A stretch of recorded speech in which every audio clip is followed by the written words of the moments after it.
Yes, everybody, you know what time it is. It's your boy Jack and Dave here, bringing you guys that watch along. Thank you, as always, everybody, for picking us as your watch along destination, wherever you are, whatever time it may be. For some people, it can be crazy o'clock in the morning, in the evening. But please, everybody, once again, thank you for joining us. Smash that like button for us. Get your comments in ahead of this game. Do have the lineup, of course, right in front of you guys already. And we do have a similar lineup, but actually, probably I should actually recorrect that. I should say maybe a little different because we have two substitutions, or two guys that made their substitutions, came off the bench in the last game, and are now actually starting. A bit of maybe a meritocracy going on here with Ange Postecoglou. We do have Guglielmo Vicario in goals. We have Pedro Porro at right back. Romero is our capitan at center back alongside Van de Ven and Udogi. Once again at the left back position, Højbjerg and Bentancur holding it down in that midfield today with James Maddison in the number 10 position. But Højbjerg seemingly stepping in for the likes of Oliver Skip.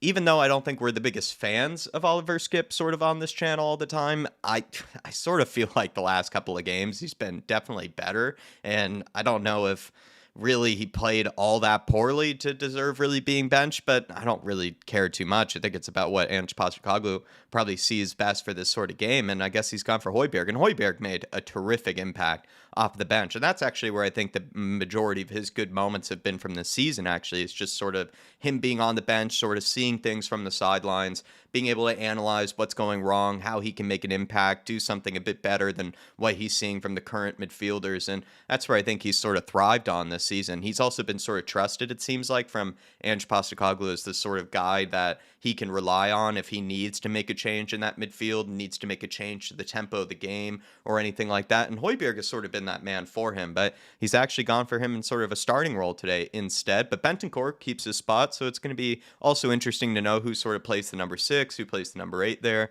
And Brennan Johnson stepping in for Kulusevski. Kulusevski, I sort of said to all of you guys in the pre-match thoughts, was, exclusive to the members only, was that I felt like Kulusevski might have been a more interesting choice for this, what likely is to be a very low block, stubborn, very tight and compact Everton defense. Is there going to be that much space in behind for Brennan Johnson to really exploit? Maybe wait a little bit longer till the game gets a bit more stretched to then throw in a guy like that to sort of offer something different. But could sort of say the same thing with Kulusevski. If, in the beginning of this game, we just need someone who's a bit more technical, can sort of take on his man in a different way, he'd be an excellent impact sub sort of in the second half. So I guess it can cut both ways.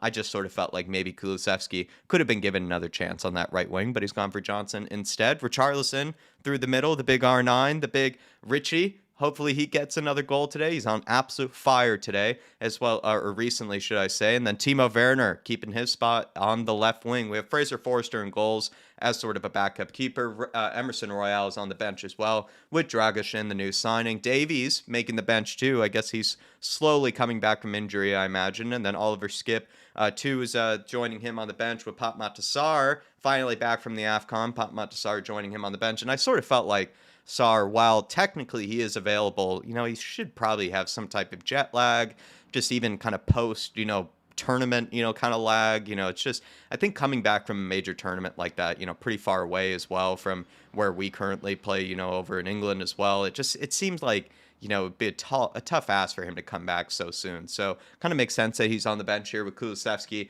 Brian Hill, and then Dane Scarlett. No Jamie Donnelly on the bench, so maybe being reserved for a future under 21s fixture of some sort, because I did love seeing Jamie Donnelly come off the bench and absolutely drag that guy Neil Maupay to the ground. Really was well deserved, and nice to see that one of our own could come on and do exactly what Dave and I have been asking. But everybody, really do appreciate you all for tuning into this one. Thank you for joining us ahead of this watch along here, everybody. Hopefully you're all keeping well. Gonna get to the chat here, see what people have to say, but everybody, if you can for us, do smash that like button. Derek Hutchinson saying, big up Dave and Jack. Let's chew up these Everton mints today. Chew them up, spit them out, throw them into the trash. That's what we need to be doing here, Derek. Hopefully we do that today and turn them into toffees like we did the Brentford Bees into honey. Big up to you, Derek, and really appreciate your support as always. Warrior Without a Master saying, come on, you Spurs. Was hoping Australia would knock out Korea so Son could come back, but he finally got his revenge on us from 2015. That goal from the free kick was perfect. Hope he brings that form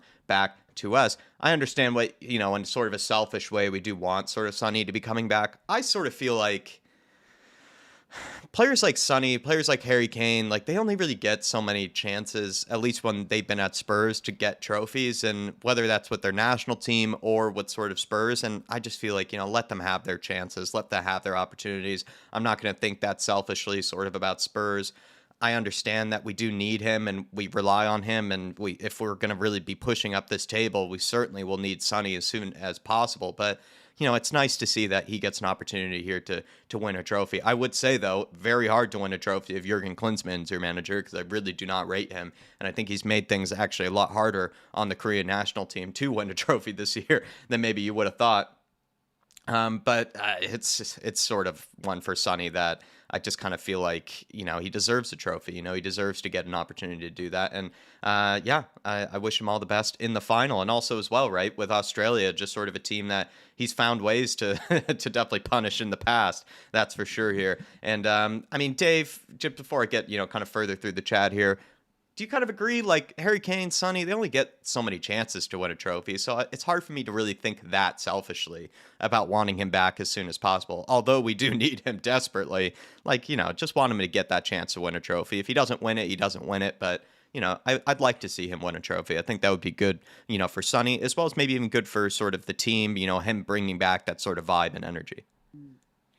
Do you know what, Jack? For me, I'm of one of them. I'm of the opinion if they're going to represent their country, I want them to go out there and win it. Otherwise, it's all been for absolutely nothing. So that's the truth. Papa Matsar's country was favourite. He's back. Probably should have just kept him. If you're not going to win it, probably should have just kept him and helped benefit Tottenham Hotspur at that point. You know what I mean? So, look, for me, I want Son to go all the way. I think he deserves sort of, some honours, whether that's international or at Tottenham Hotspur. He's been an incredible servant. And, yeah, for me, I'm one of these. If they go out and represent the country, I want them to go all the way, Jack. Yeah. Otherwise, it was pointless. Yeah, it may be so, and it will be a tougher ask, though. Like I said, with Jurgen Klinsmann as the manager to be able to win it, but Sonny had to take it into his own hands with that beautiful free kick warrior. Shemtan is joining us saying, hey, Dave and Jack would prefer Johnson and Højbjerg coming off the bench with their energy. Surprise Kulu and the Dragon are on the bench, too. Just need to tighten up defensively and control that midfield. I think you heard my sort of intro there earlier, Shem, when it came to Højbjerg and Johnson. I definitely agree with that. I sort of was expecting them actually to maybe come off the bench again there. Triple X Capto, good to see you in the house as well. Love the intro song. You can thank Nick. You can thank Lazy801 if you see him in the chat this morning. Capo for all the work on the intro. Thanks to his beautiful artistry. And we also have Scooter Reacts in here. Good to see you. Morning, Dave and Jack. Sunday morning here, 1 a.m. in New Zealand. Ready for a nice 3-1 win to us. Bentoncourt to score. Come on, you Spurs. Like I said, always crazy o'clock for you guys down under. And maybe this actually, weirdly enough, is an easier one. That's how crazy you guys usually have it. Big up Vince as well. Welsh Gal joining us. Always good to see you, Welshie. Big up you crazy Tottenham Cats. 3 points, please. Richie to score a brace. IPAs chilling for later. And I know it's the Sean Dyche derby, Welsh Gal. Maybe nice that you just get to get both of your managers sort of back to back. Yeah, we were able to get past your man, Thomas Frank. And now we're going to try to make our way past your man, Sean Dyche here, Welsh Gal. But keep those IPAs cold for a nice celebration afterwards. Ribsy85, fresh off the pre-match build-up. Hopefully that went well with you, sir. Here we go. Come on, you Spurs. Big up to you, Ribsy. And let's get some rom bombs, like Welsh Gal says underneath you. Celery Agent is joining us. Good to see you, Celery Agent, as always. Appreciate your support. We also have Ed Sweeting in here. Big up, Jack. Midfield key area again today. Ours looks strong. Just need Werner, Johnson, and Richie to take chances or rely on some Madison magic. I think at some point, we're going to need to rely on some Madison magic. That's sort of the whole point why we brought him in here. You need to rely on players like that to produce something that very few players out, on the pitch really can. And Mark is joining us, member of the Mark Army. Kulu had a stinker last game, needs to use his right foot in on goal, one-on-one, and stop to come in on his left, and then he loses it. I think Kulu has just been more anonymous than what he usually has been recently, Mark, and I can understand why he's been dropped to the bench. It's just on a tactical level, I sort of thought that maybe it made sense to sort of go with him in that first half, then look to maybe bring Johnson in the second half. But I definitely see where you're coming from there. And then Dark Sun G, good to see you this morning, sir. And he says, come on, you Spurs, 3-0 or a 3-1 win. Richie, Madison, and Werner, or a Johnson goal. So he's solidified that Richie and Matters are going to score today, Dave. And then it's up to Werner or Johnson to grab the third. Yeah. Look, personally, I actually think it's going to be a tight game, personally. I'm not sure if we're going to be scoring free-flowing goals, but one thing I do want to see is a Richarlison goal today, especially against his former club, but also I just love his celebration. I think it sends the whole fan base into delirium, even with fans like him or not. Werner, Johnson, I worry about their their impact on the game today. Now look, credit to Werner, 2 assists against Brentford. That's 3 in 2 games now, and he's got off to a good start at life. And Brendan Johnson came off the bench and scored the other day.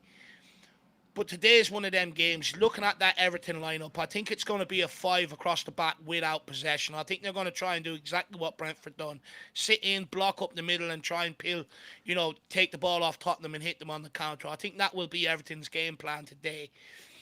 When it comes to Werner and Brennan Johnson, their main attribute, and we got away with it against Brentford because I think they got too cocky and left us a lot of space in the early halves of that first half, and we used it. Are Everton going to give us that space to be able to bring Werner into full effect, to bring Johnson into full effect today? I'm not quite so sure. So for me today, I'm actually looking at what can they do creativity wise. How can they put chances on the plate for Richarlison? Because Richarlison's not a creator. He's a guy that needs balls into the box, that needs service in that box for him to go and sort of sniff out. And I'd argue that's probably Werner's and Brennan Johnson's probably biggest weakness. They're okay if they've got that space in behind and have a couple of seconds to be able to pick that pass. But when it's all blocked up, that's where my question comes in. I'm actually looking at more Madison and Bentancur today to be them guys. I think they'll be the two in the 8 and the 10 task with getting further forward at Højbjerg sitting in. So I'm actually more looking at them today to provide different balls from different angles more than I am Richarlison and Werner. Where they might score is nicking in at the back post, depending on what side the ball is on. But look, I'm dying for a Werner goal just purely because I want to sing Werner on the dance floor as Spurs are in the move. That's what I want to sing. So hopefully that happens, Dark Sun G, and hopefully you're singing at home with me, my man. Not as many Werners on the dance floor, Dark Sun G's, but recently there has been collective pigeon dancing, and Richie's been able to get multiple men and women and children all at once around the world synchronizing in a collective pigeon dance. So hopefully he's able to do that once again here, and especially against his old club. We'll see how he celebrates, Dark Sun G. Will he remember not to celebrate, like last time? Maybe he might forget again, which would be very fun. Big up to the other Mark as well, another member of the Mark Army. Big up, boys. Come on, you Spurs. 3-1 win for the White Army. Big up to you, sir. And also Dark Sun G saying, Jack, did you see Ange's press conference on the transfers? It was golden. Also, I love how we came from hijacking Danjuma from Everton to Lucas Bergvall from Barcelona. Lucas's first interview as well, absolutely loved it. He said, also, we beat Man United and Barca and Bayern to the deal.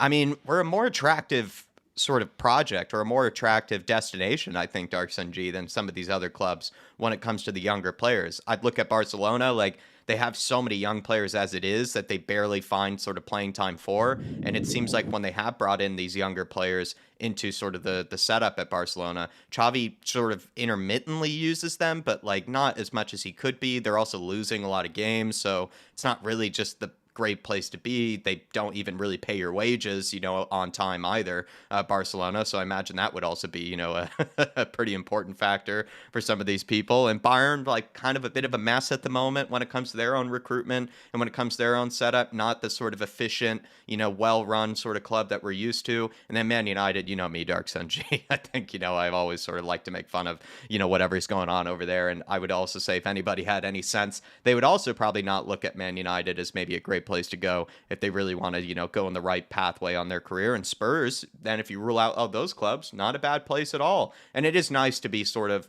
hijacking these wonder kids, instead of kind of journeymen, sort of like, Arnaut Danjuma or sort of other players like that, right? Completely agree with you. And on the press conference, if you were able to catch it, Dave, I mean, he seemed satisfied with the transfers. He even also as well, Dark Sun G, just between you and me, when he was talking about the outgoings and when he was talking about the center backs, he mentioned everybody but Eric Dyer, which I thought was actually kind of funny. Once again, maybe a slight sort of dig by Ange Postecoglou in some sort of way, if you get where I'm coming from. But Dave, yeah, did you see Ange's press conference on the transfers? I mean, he seemed happy with it, as well, like just, a little dad joke thrown in there too. I mean, Dark Sun G definitely loved it, you can tell. The one about the Formula One was brilliant because I was sitting there, at the start. It was like, oh, well, I would have liked one more. There's one more on the market or whatever. And I was sitting there. I was like, yes, Ange, that's what I want to hear. And then he turns around and he's on about Lewis Hamilton, which is absolutely brilliant. Probably the biggest signing on deadline day when he signed for Ferrari in the F1. But look, I think that's one thing about Ange Postecoglou in his press conferences. He takes a lot of pressure off the club overall with them press conferences, and I think he sees it like that. Whereas I think some of the managers we've had in years gone by have almost used the press conferences to put more pressure on the club with what they were saying and stuff like that. So, I think a lot of what we're seeing around at the minute, especially with the way Tottenham are being spoke about in media circles and stuff like that, has everything to do with Ange Postecoglou. I actually feel like I can listen to his press conferences from start to finish. Other managers, I feel like I text people, what's the juicy part, and I go in and find that minute because I didn't want to listen to it all. He's been amazing in his press conferences. That's one thing I love, and he's got all the reporters sort of, singing off his hymn sheet. He throws a joke out there, and they absolutely love it. In terms of matching rival, the big clubs, now it's a sign of the times. I grew up as a boy.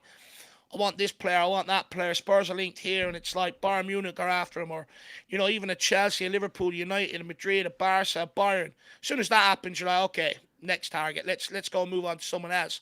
But we're competing now, which is a massive sort of change in that regard, and it's because we have as good facilities to be able to offer these people as they do. But we can offer them a pathway into the first team quicker. We can offer them more wages and offer them to play in the best league in the world. So hopefully we can use that to our advantage and go and bring one or two star signings in here in the summer as well. Love that. Absolutely love it. And Dark Sunji, I think his press conferences have just been, breath of fresh air. Just lovely to hear from the big Ange. And it's nice to see that you definitely enjoyed, some of the rhetoric from him during that one. Big up to you, sir. Hopefully you're keeping well this evening. DJ Samuel as well is in the house. Cheers. Big up to you, DJ. Hopefully you got the beers nice and cold this midday. Maybe you're already at the pub or making your way over. Big up to you, DJ. Appreciate you always supporting the channel and always tuning in, my man, our man out in North London, DJ. Mark celebrating 9 months as a Flat Cap member. Come on, you Spurs. Big up to you, Marky. Hopefully you're keeping well, sir. And thanks again for supporting the channel, joining us on the match days, joining us for most streams, I believe, as well. I think you tune in when you can. So we do appreciate that, Mark. And thank you for 9 months of loyal service to us. I imagine it's actually been much longer than that. But, the 9 months is very, very generous. Thank you, sir. Daniel Larson's joining us. Daddy Larson, big up. Tough game, but expect 3 points. Come on, you Spurs. I like your attitude there, Daniel. And then Dark Sun G says, even if Korea wins, I hope we find a new manager. That's what I was kind of meaning to say, Dark Sun G. Is like, if you guys don't win it, it would be a reflection of Jurgen Klinsmann. But if you guys do win it, I almost worry for you guys, because then does that mean Jurgen Klinsmann's going to keep his job? Because I really do not rate him. And I feel like as long as you guys get rid of him, you guys are going to have a much better chance of going further in like a future World Cup or something like that. But if he's in charge, I don't know. Dark Sun G. So hopefully you guys get rid of him maybe after he wins it for you, and the Korean FA have enough sense to know that he's not good enough. Yeah. Let's come back to it after, Jack, because I know you're doing fine work trying to catch up with the chat there, my man. But I want to know off you and Dark Sun G, what's the problem with Jurgen Klinsmann? Because you know what, from the outside, I look at what the job he done with the United States. He done very well in the World Cup with them and brought them where no one expected him to get that far. And it looks like he's on course with picking up silverware at career. So, look, we'll get back into it a little bit further on. But I want you guys to let me know what the problem is. Let's keep getting through the chat, and then we'll come back to it. Maybe a good post-match sort of chat between us three, for sure. Geoff Totten in the house. He's a hero for Tottenham. Yeah, no, that's what makes me sad. That's why probably, I really don't like him as a manager. It's because he's a hero as a Spurs and just a wonderful player and a wonderful man. Like, he's a great man, like, in general. Geoff Totten, bloody YouTube, not taking out my membership at the correct time, resulting in no membership this week. Geoff, listen, my man, we see your name all the time. We appreciate your support. It still glows in front of my eyes when I say the name Geoff Totten, just like all the other members. Big up to you, sir. Hopefully you're keeping well. Danny Darko's in here. Good to see you, Danny Darko. Scott Heinem's in the house as well. Good to see you, Scotty. We have Ugly Fish in here. Ian Ferguson, the one and only. Morning all. Let's smash these toffees and get these points. Turn them into candy today, Ian. Big up to Surfs Australia. Bald Bean Counter is in the house. Still the leader of the Fantasy League.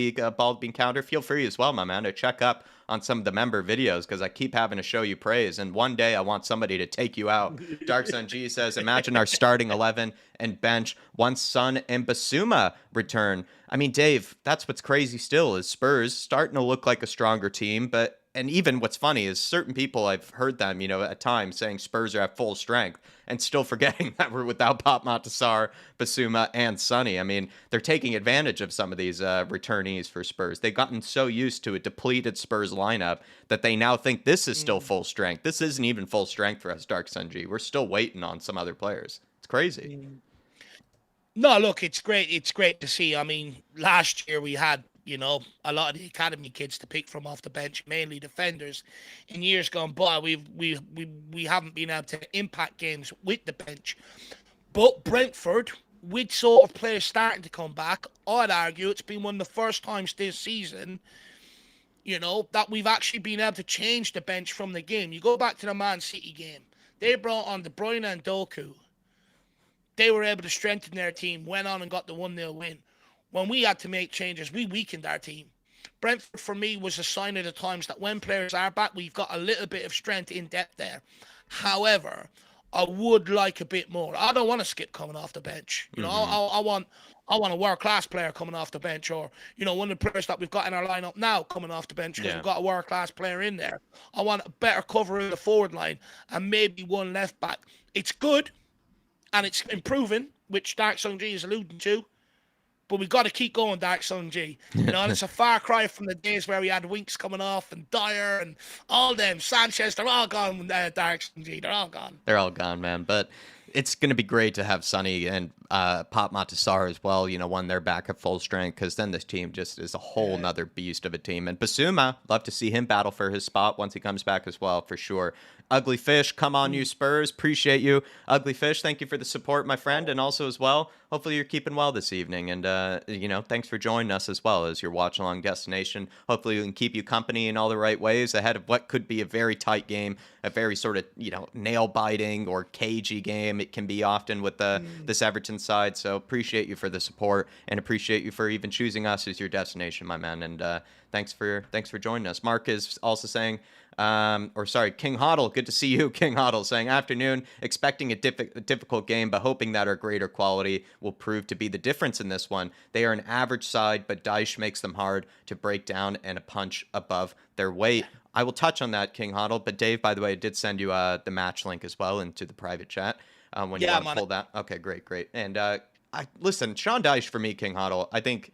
Is he underrated at this stage? Maybe not, but at one stage I did think he was, very underrated. He knows his way around the Premier League. He knows how to frustrate teams. Yes, it's not the most aesthetically pleasing brand of football, but when you are, managing the teams that he does, he's good at sort of having them punch above their weight, and he's good at having them sort of bring better teams down to his level, bring better teams down to their sort of style of play, where he makes it more of a physical game, makes it more of kind of a mental game as well, with sort of the constant kind of shithousery and, just sort of, kind of end-to-end sort of nature, the relentless counterattacks. He is, I think, a good manager, and he will frustrate us ahead of this game. But still, I agree with you. The quality that Spurs have is greater than Everton's, and at some stage it should show, and likely be the difference as well. Big up to you, my man. DJ Samuel saying Werner on the dance floor. Maybe DJ's got a few dance celebrations or a few songs waiting at some stage. Maybe he's going for a Werner bet at some maybe at one moment too. Moondog, haven't seen him in a bit. Maybe Moondog is getting his early goal bet, through the door as well. Big up to you, Moondog. But yeah, big up DJ Samuel. Would love to be doing some Werners on the dance floor sometime soon. Eltel Cockerell's in here. Lazy Eight's in here saying, so you're saying, Jack, so you're saying we were right not to take Klinsmann on after Conte, Jack. He sure was twerking for the job. Yeah, I mean, Jurgen, I don't blame him for twerking for the Spurs job. I'd be twerking for the Spurs job if I got the chance. But yeah, I'm glad that we sort of looked past him. Let's just say that he was a terrible heir to Berlin manager. I actually think his time at the USA might have been a bit overrated, and but we'll get into it another time. We'll do some Jurgen bashing on another occasion. We'll do another occasion. Great player, great man.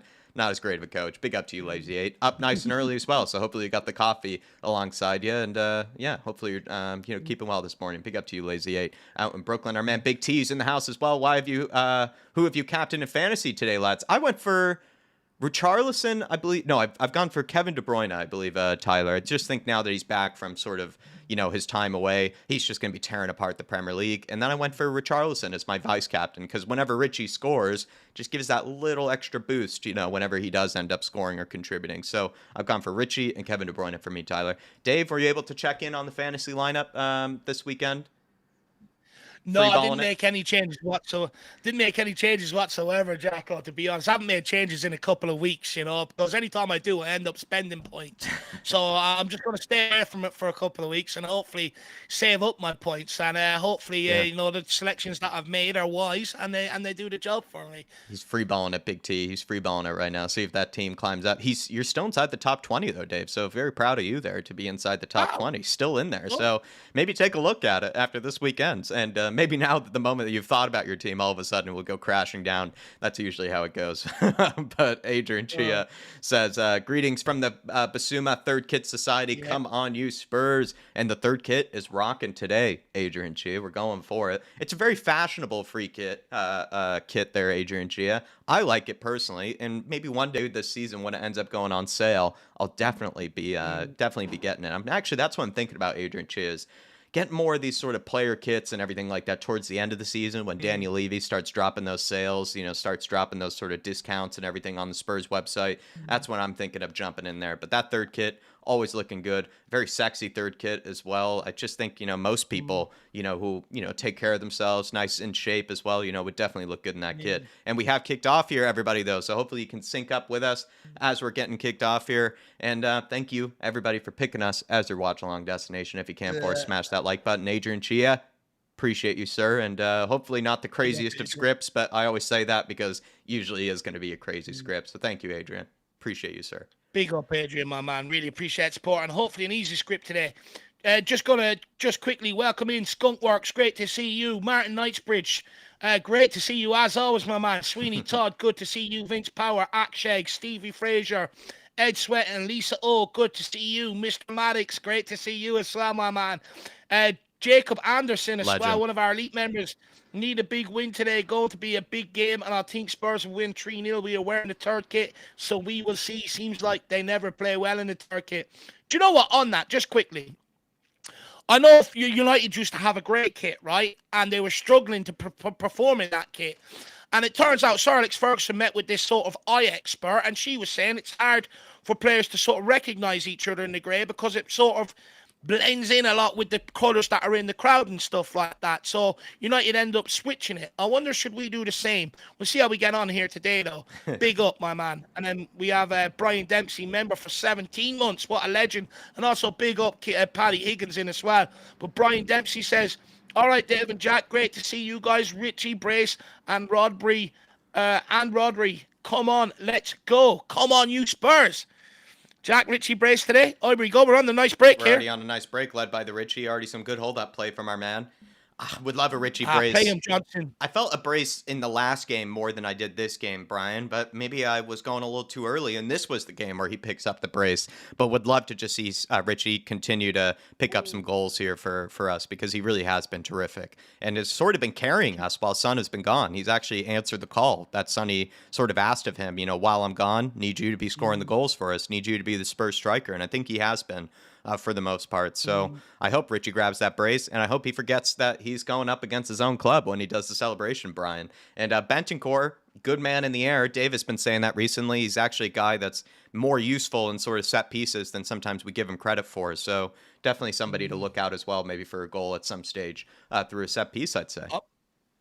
Do you know what? I'm very interested to see how he gets on in the 8 role today as well, because one thing under Conte he did do, he was good at getting after the ball and stuff like that, to be fair to the guy, and chasing things down. So it'll be interesting to see if he's, if he offers us more going forward or whether he offers us more in the 6 today. It'll be very interesting to see how that finds out. But I'd love him to score. I'd absolutely love him to score, my man. And then also big up Chopped Liver as well with the super chat saying, good luck, Chopped Liver. How are you keeping, my man? Hopefully you're keeping well. Hopefully we can get the win today. We really do need one It's a bright start by Tottenham, though, I have to say. But this is a team we do. We just need to try and go and get that goal if we can and get off to a really nice start today. But we're starting to play well, looking after the ball lovely here with Adoji. But big up, chopped liver. Let me know your score prediction below, though. Adoji's in behind. And it's Pushes back, Richie!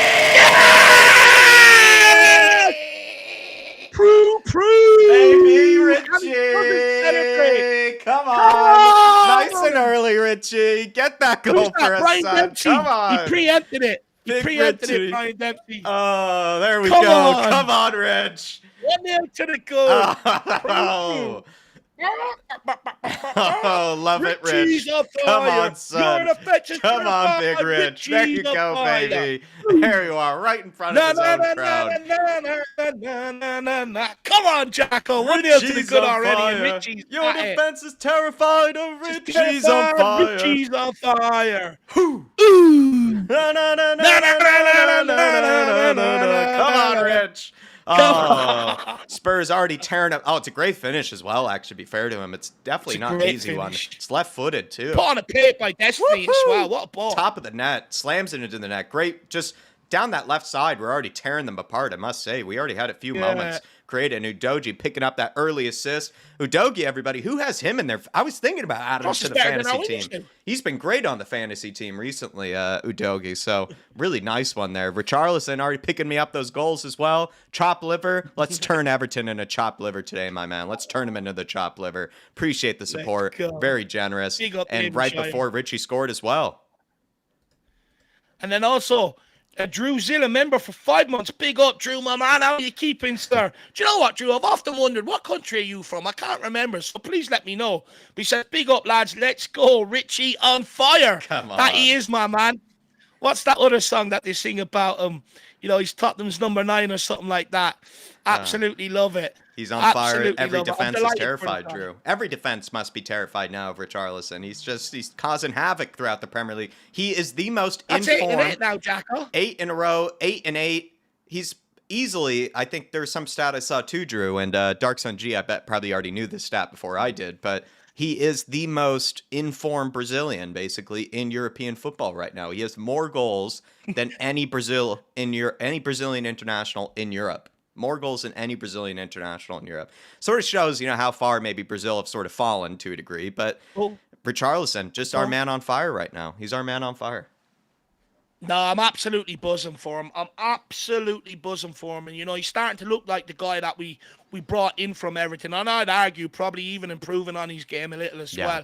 8-8 for the guy. Absolutely unbelievable. He's only got 6 or 7 more to score when everyone named 15 goals for him to be kept around next season. So hopefully that comes.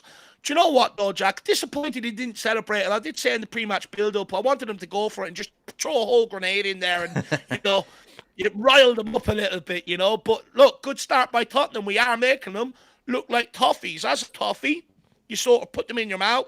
They're hard.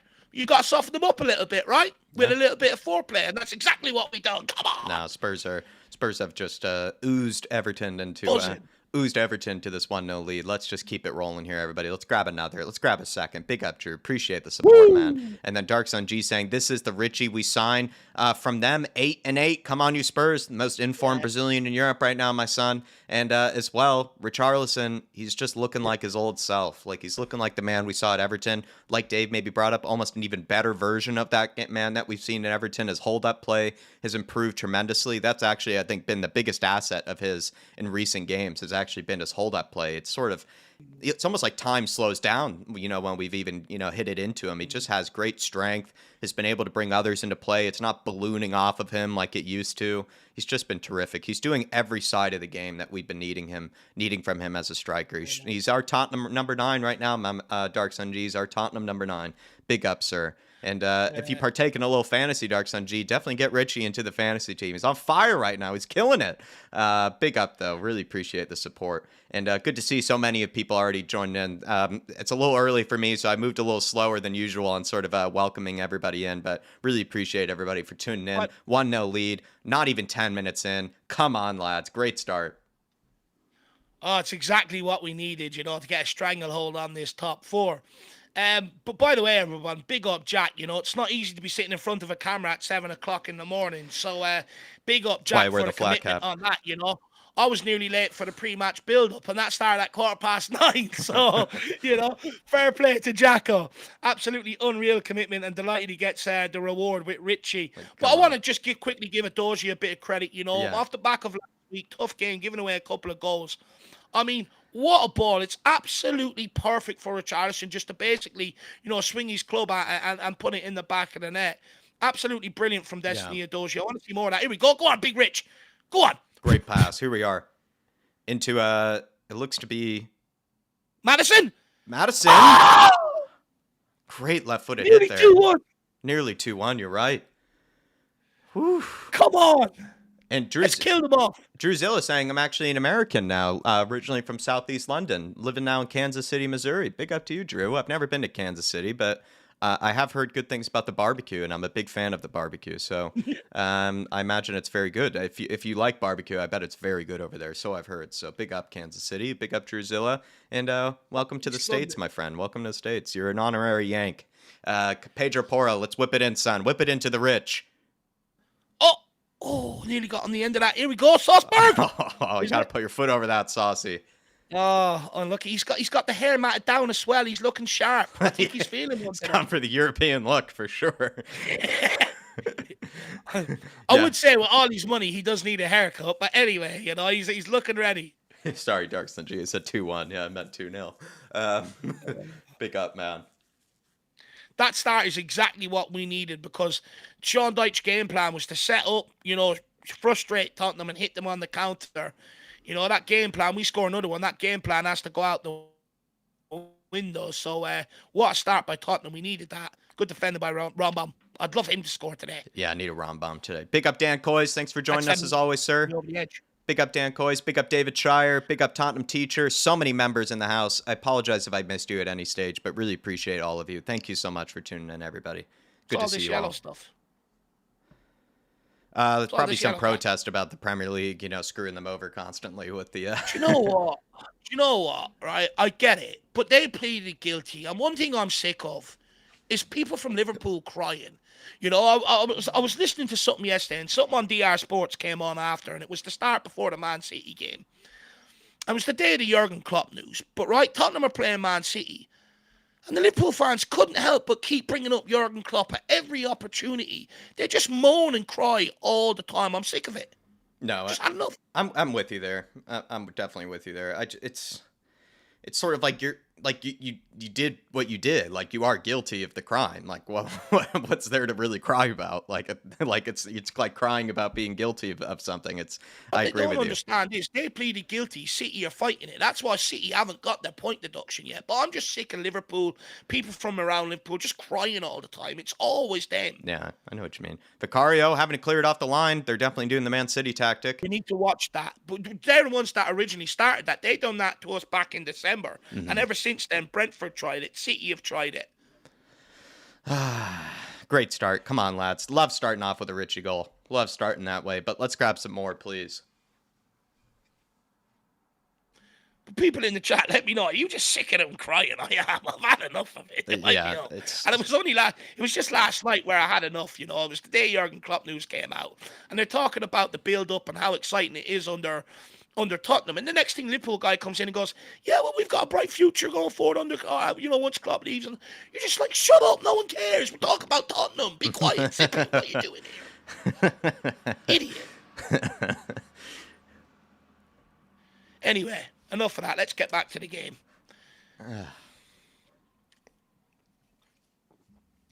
12 minutes in, Tottenham 1-0 to the good. It's really down this left-hand side we've had the majority of our good play. Just really been opening them up down that left-hand side so far.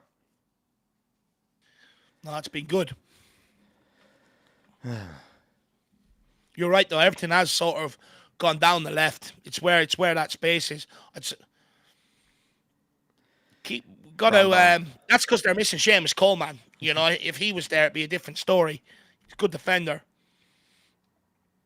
Højbjerg definitely playing the deeper role, but Bentancur just slightly above him at times. Oh, good ball. Madison. Can he find somebody? Play someone. Finds Richie. Come on, Richie. Ooh! Oh, Just closed so out by close. Mikolenko. Richie almost got that off in time, too. Nearly sprayed that off. Run bomb, smash him. You know what we need you to do here.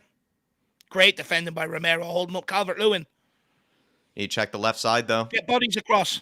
Well done. Good tracking back from Brendan Johnson. Great tracking back. Well done, Johnson. That's more like it, kid.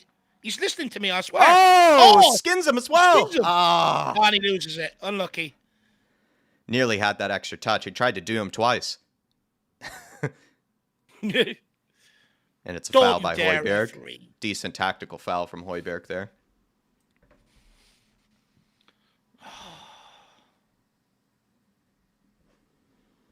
Knick-Knack saying, is our kit sponsored by UPS? They look like parcel delivery drivers. It is a bit of a UPS sort of brown.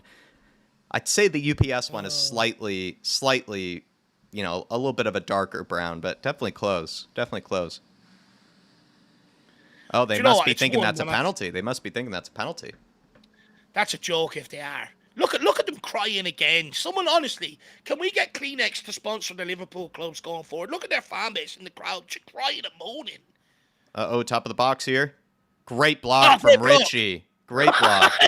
Back post. He just threw himself at it, you know. Absolutely he's a defender, really. Sometimes more than he is a striker. Sometimes and that's what I've been asking Eric Dyer to do down the years. It's exactly what Richarlison just done there. Body on the line. No, he doesn't dive like, you know, he doesn't act like it's a water balloon like Eric Dyer would. No. Who got dispossessed there? Madison. It's a ball in by Everton, and it's well cleared by Højbjerg. Gone out for a corner. Everton starting to panic here, and they're trying to get themselves back in the game. We've had no problem cutting through them. We've had no problem cutting through them. But Everton, I mean, they are capable of scoring from a set piece at any stage and getting back into Especially with Tarkowski and Braithwaite. Look at them straight in on top of Vicario. One in front, one in behind. Look. Yeah, and the referee hasn't, someone's been saying too, the referee's not giving Vicario much protection these days either. Like, it's embarrassing. Jeez, he's just getting killed down there, ref. He's just getting killed. Jesus Christ, it's a Vicario sandwich in there. It's a bloody joke. No, fuck off, Oliver, you twat. What's wrong with him? He's always slowing everything down. That's the guy that managed to referee the Chelsea game. Brendan Johnson is away there. Hoosier Hotspur saying, how in the hell is it legal to lean on a goalkeeper during a set piece? I don't think it is, but recently I do feel like goalkeepers are not given the protection actually that they used to be. That's just me personally. I know it's sort of cliche to say that goalkeepers are the most protected players on the pitch. In a way they are, but I'd say more in recent years, like they're not getting the calls that they used to. They're actually starting to let more of this sort of stuff kind of slide. No, look, and personally, I'll be brutally honest, I don't mind it because the keepers have an advantage anyway with being able to go up with their hands. As Gaelic football over here, it's sort of, it gives you more an advantage of in the air. So I actually don't mind the fact that they're not being as protected as much because there was nothing worse than seeing a player go up for a header and the free kick's given out the other way after he wins. And it's like, hang on here a minute. You know, the keeper is able to extend his arm and catch the ball. Do you not think he's being a bit soft? But, you know, this is just where Vicario just needs to be a bit stronger in my eyes. You know, the old saying, come and take man and ball, you know? Yeah, he could be definitely a bit more commanding of his space for sure. Højbjerg, nice little clearance, nearly caught out. Everything's starting to get a bit of a foothold in this. I don't like this. Yeah, we're having to clear our lines more often now. Oh, gee. Is he giving a foul for that? Oh. Dermatron with a super sticker saying bravo. Thank you, Dermatron. Thank you for the support, sir. Yeah, I'm going to watch along today. Bravo to you, Dermatron, for supporting us. And thank you for... sending in your match prediction. I know you went for the 4-0er ahead of this game, so I can tell that you're back to your normal self, back to your good spirits, Dermot. And I know you said the other week that you didn't have as great of a week, so I hope this one serves to be a good weekend for you. You deserve it, my man. Appreciate you, Dermatron. But yeah, the 4-0 is on here. Yeah, Johnson might get you a few goals today, Dermotron. Big yourself up, my man. Good to see you in the building. Hopefully you're keeping well. I'll give you a ring later on, my man, and we need to get you back on the pre-match build-ups as well as for the next one, my man. But big yourself up, Tron. Woo! Who's doing his watch along if he's in here? Not sure, Win really. that. Well done, Richie. Bentancur throwing his body in there. If he won that, we would have had a break. We're starting to allow it to get into their game where it's becoming scrappy and fighting for balls. We want to get the ball again down and start playing it and just be a level above them. We just haven't had an opportunity in the last 5 or 6 minutes to really get a foot on the ball and control the tempo of it. It's really been all Everton the last 5 or 6 minutes here. It's a ball in behind by Everton. It's a bloody great ball as well. Dominic Calvert-Lewin picks it up. Mickey van de Ven on him. Forces him backwards, which we like to see. Madison closing down on Harrison. Too easy to play through there. Gets Ashley the ball Young in. whips it in. Top of Romero. the box. Good clearance by Rambam. Good ball out to the left-hand side. Mikolenko swings it across. Oh! That was going in off McNeil, and only did the Everton player got in his way. Pedro Porro was asking for an offside on Mikolenko originally. I wonder if he was. Yeah, he was. He definitely was. Yeah, way off. Thank God for that. Well done by Pedro Porro. Well done by that whole back line, to be fair to them. Very good line there across that back line, actually. They held that very well. Up. They all pushed up as well. It's not even like they were standing. They all pushed up immediately in that one moment. They want the clean sheet tonight. Yeah, they were collectively playing offsides. Their misses might have other ideas, but the players definitely want the clean sheet. Oh, great. Oh. And then the ugly fish saying, Vic is so handsome, the men keep throwing it back. Yeah. That's hilarious. No, I do love Vicario. He's I absolutely love him. I think he's been sensational this season. No. Some of the saves I've seen him pull off. I mean, it's not human sometimes, but he's capable of. If David Seaman done that, they'd be raving about it. Spurs building down this right-hand side. Ball. Tries to play in Pedro Porro. It's not a bad idea. Keep going with the press. There you go, Pedro. Well done, Johnson. Well done, Johnson. Good touch as well. Richie! Richie! Oh! It was a hard one to get control of, to be fair, but it was a good idea. Good pressure by Tottenham Hotspur. Everton with the clearance. Go on, smash him, Van de Ven. Well done, Vicky. Well done, Mickey. Show him the weight room, son. Show him the weight room. Too easy. Salzburg. Madison. Golden balls. What's he going to do? Van de Ven almost looks like Kulusevski the way sometimes he carries himself, in a similar way. Their posture is very similar. Another good outball by Højbjerg. He started off very well today, actually. Oh, Richie! Everything with a back pass, and Rich Harrison's so close to getting it. He is just causing an absolute nuisance up there with his relentless running. He hasn't even had to do anything. He's just running them into mistakes. Oh, they played Smash him with Doji. Well done, Udogie and Madison here. Give it down the line. There you go, Pierre. Let's go, Speedo. Come on, Speedo. Come on, Timo. Great ball. Oh. Pickford off his line. Too heavy. It's a good start by Tottenham, though. Very good start. So close for Richie there, Jack. Yeah, so close. Ridiculous. Well done, Udogie. See Bentancur there, lads. There you go. Man on. Well done, Pedro. Johnson, you got to make the run. Or they're just not on the same page, I guess. Not on the same page.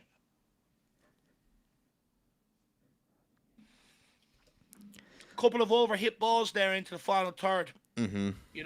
If they were just had a little bit less on them, we were probably in.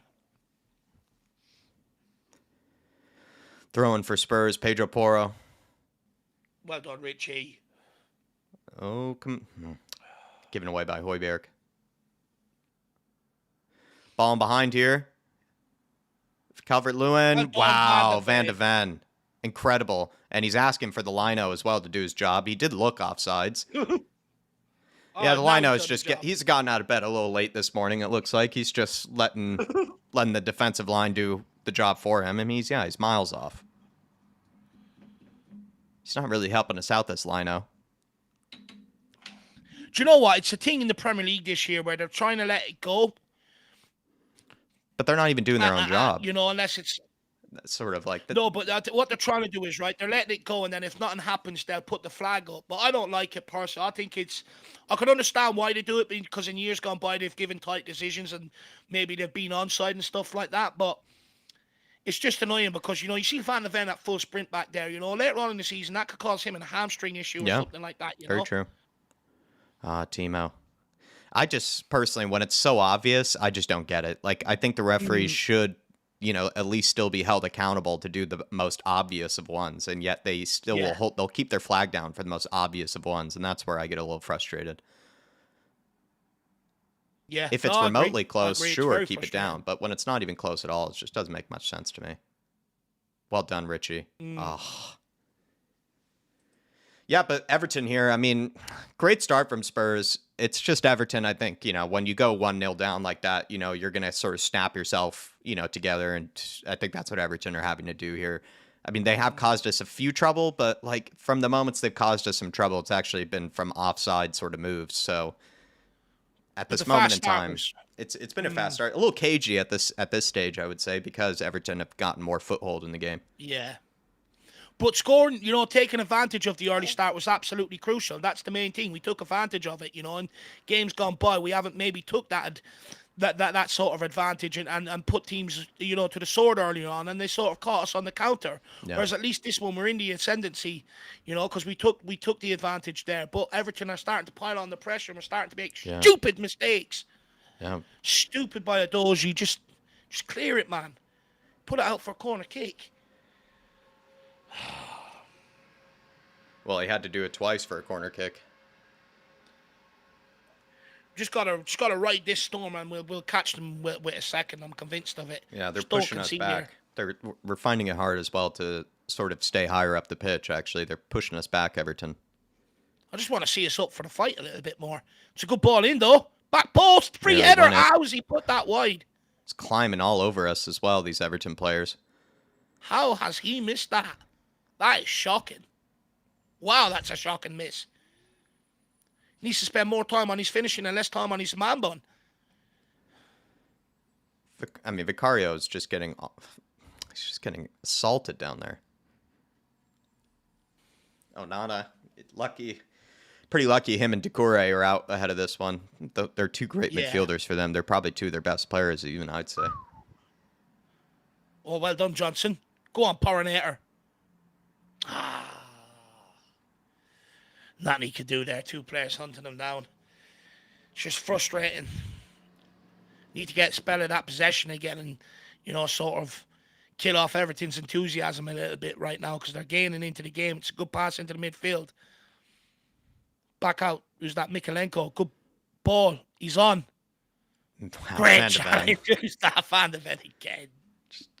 Just absolutely destroying these men. Do you know what I like about him? Every time there's a chance for a 50-50, he does go for the challenge, I like it. He uses it as an opportunity to smash his man. Just like to let him know that, they're not safe in these sort of moments, that he will be able to come right through them. We're sitting so deep. Richarlison's nearly on the edge of our own box here. We need to get out. It's a ball in by Dwight McNeil towards the back post. It's way over here and it's gone out for a It's also because the way Everton try to play, right? They play so direct. They don't try to play through you all that much. So they will hit it long, and then if they gather it, we are sort of forced to retreat. Like we are sort of forced to then push back, have to set up in a different shape. Whereas if they try to play through us, we'll try to keep that high line. We'll try to win the ball high up the pitch. But it's hard to win the ball high up the pitch if they just keep getting it launched on every occasion. Oh my Lord, Pickford thinks he's prime. Taking a few risks there. Do you know what, Jack? You're absolutely spot on there with what you're saying because they pump it long and then they send everyone else up and sort of suffocate us. But we're making our own problems in possession. We're just way too sloppy because we're sitting so deep. When we win the ball back, there's no out ball because Richarlison's already back on the edge of his own box. So we need to sort of try and find that out ball. Who's that? That's great, tricky play. Bentancur, well done. Well done. Good ball back to Porro. This is more like it now. Now we're saucing. Whip out all the sauces out your press. We don't discriminate.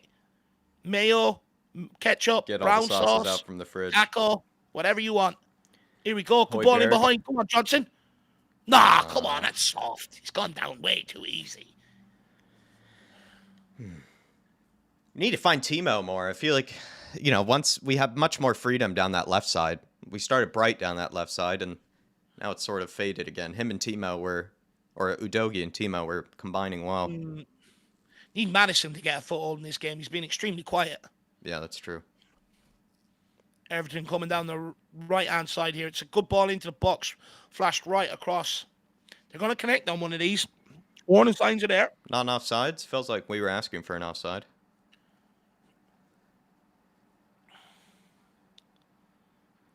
Everton resumed quickly. Who's that? Garner. Yeah. Tarkowski. Taking a chance here to press high, Timo. But yeah, they just then go long each time. Yet again. It's all right. Rombom has this. Well done, Romy. Back to your keeper. Header it back. Well done. Woohoo. That's composure. It's composure at its finest there. Should make me a professional footballer. I know exactly what they're going to do.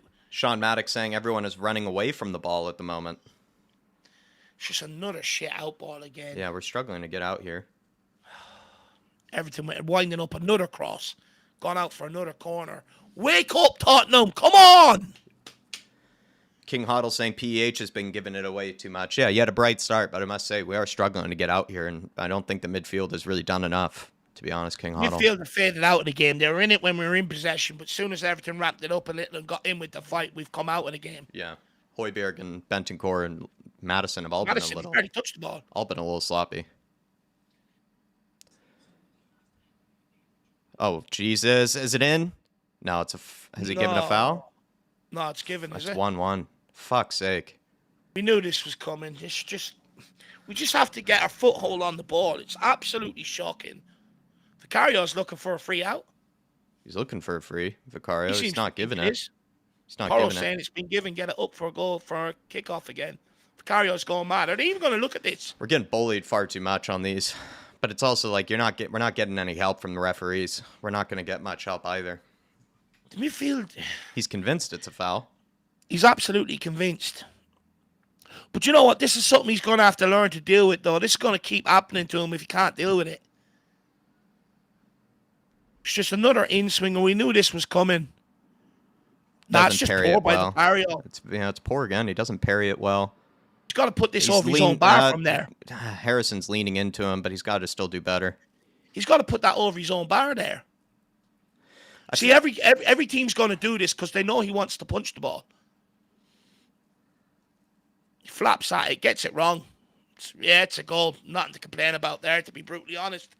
More or less the same as City. He's just got to be braver. Is there an offside here, though? They've been told to target Vicario, is what they've been saying. Well, if Richarlison's over the goal line, does that not make decision goal. Maybe not. There we are, 1-1. Fuck's sake. Back level.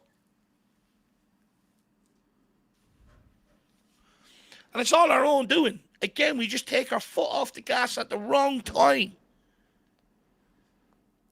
Started off well, got the goal, and then, oh yeah, this is going to be easy, lads. Yeah. Just now Everton are pressing us. They're hungry now.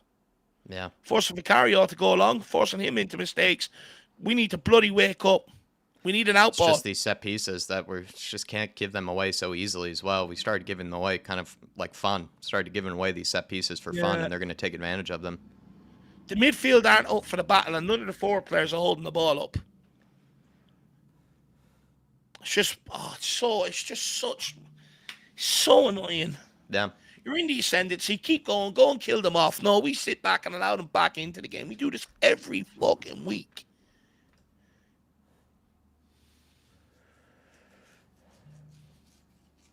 Some of our defenders could do a better job of actually trying to protect Vicario as well. Do you know what? I completely agree with you. But he's just got to be better. He's not saving himself. He's not helping himself either. You know, he's flapped that one. He's got caught underneath it. The thing is, Everton done this to him in the first game. They exposed the weakness. It's happened to him nearly every week since then.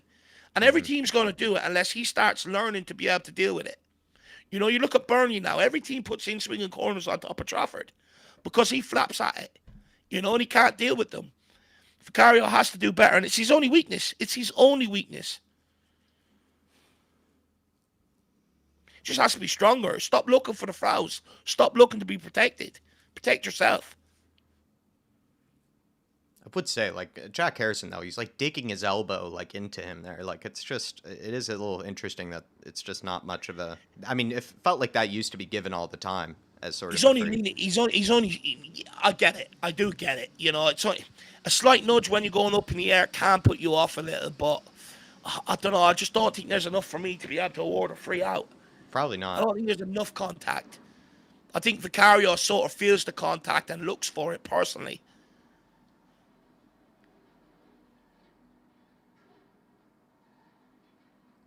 What's this breaking play for?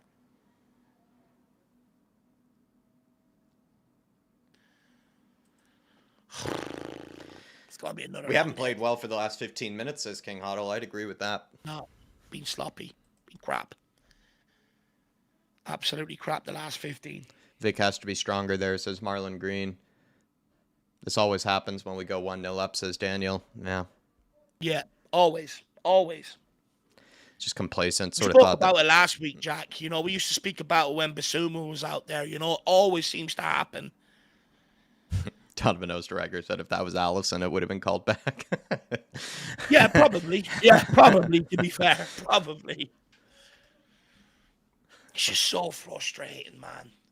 You know, you've got these away games, right? We've only won one of our last 5 away games. These away games, you've got to be a bit more harder to break down. You've got to be a bit more solid. You got to have a bit about you as well. We all know in football, the home teams, unless it's Tottenham Hotspur, get the rub of the green with the decisions. We know this. We have to show a bit more steel and a bit more metal. And one of them midfielders needs to start getting on the ball. Look at them. None of them want it.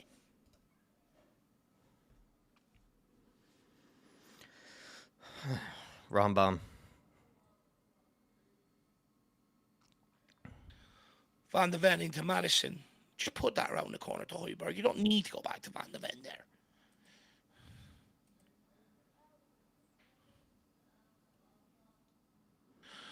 Yeah.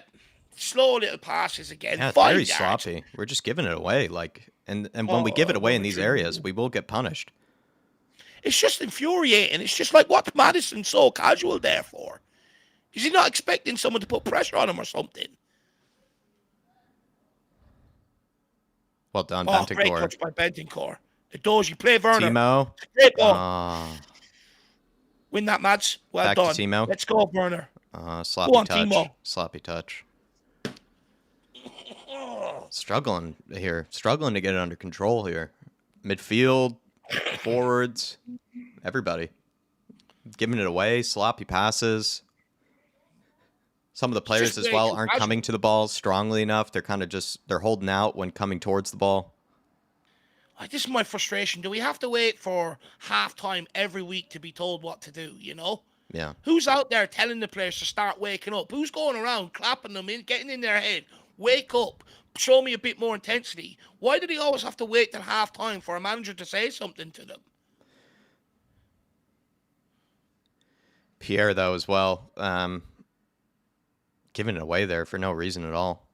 Do you know what, though? I think it's very easy just to blame Pierre and Højbjerg all the time as well, you know? For me, there's more than Højbjerg. Madison's been crap. How many times has he been caught in possession? Bentancur hasn't done a lot. Johnson's done shit all. Werner's done shit all. Richie scored, but what's he done in terms of hold-up play and stuff like that? You know, it's more than Højbjerg. True. Madison giving away the ball yet again there. Very true. He's done absolutely nothing this game. Bentancur. It's just no one is coming to the ball. It's the only Someone needs to come to the ball, though. The midfielders have no one to play it to. Someone needs to come to the ball. That's just so done by Johnson. Bentancur only has one out ball there down the line. Get in front of your man to receive it. He's also got to be able to play in Richie there. He's got to be able to play in Richie there. Everton just keep going direct, keep going long, and they're just picking up these second balls. They're dominating possession as well with this sort of tactic. They don't even need to play through the midfield. They can just hit it long and pick up the ball, and they're able to keep possession. Højbjerg again. Oh, holy shit. That's dreadful by Højbjerg. Midfield has just been shocking today. Really, really poor start. Don't let that go, Porro. Oh, that's a gamble. That's just Just poor giving it decision. away unnecessarily, lads. Just use each other, please. Use each other. It's disjointed. It's very disjointed.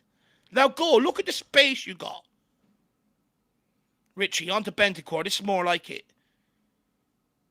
Romero. There you go. Into Madison. Good ball into Madison. Madison into Udogie. It's not He it. didn't even make the find Udogie there. No, he Tried to didn't. play Werner. Dwight McNeil. Great challenge. He's giving a Nah, foul. ref! Oh, there's a lot to discuss at halftime.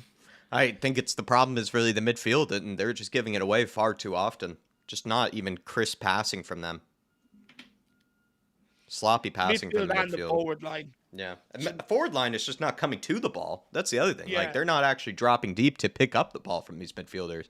Sometimes when I've seen Højbjerg or Bentancur, they look like they're struggling to even see anybody that's open. Like, anybody that's actually they can play it into. So there's also that. Like, as much as the midfield's been giving it away, sometimes they look desperate to play it to somebody, but there's no one to play it to.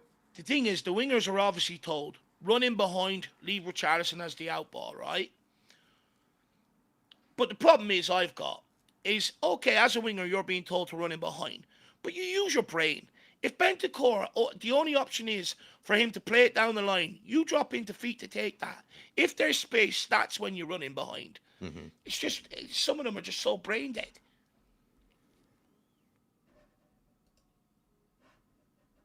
It's a great ball over the top. Who dealt with that? Romero. Salzburg. It's free out.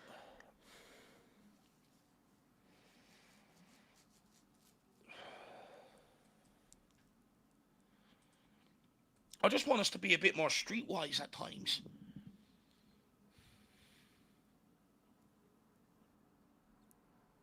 Quicken it up for the last 6 minutes. Come on, Spurs.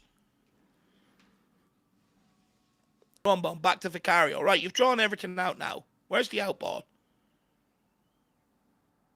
Right, who's going to help Udogie? Nobody.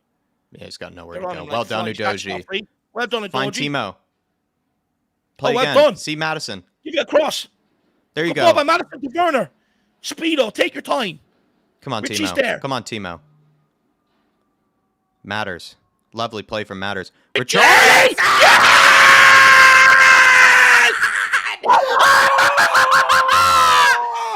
It's an absolute screamer from Richie on the edge of the box. What a goal. Very Harry Kane-esque. Prue. Oh, my Lord, Richarlison. Fucking carrying us this month, man. He's been carrying us. He's been carrying us. Richie. Come on, Jacko. Richie's on fire. Your defense is terrified of Richie's on fire. Your defense is terrified of Richie's on fire.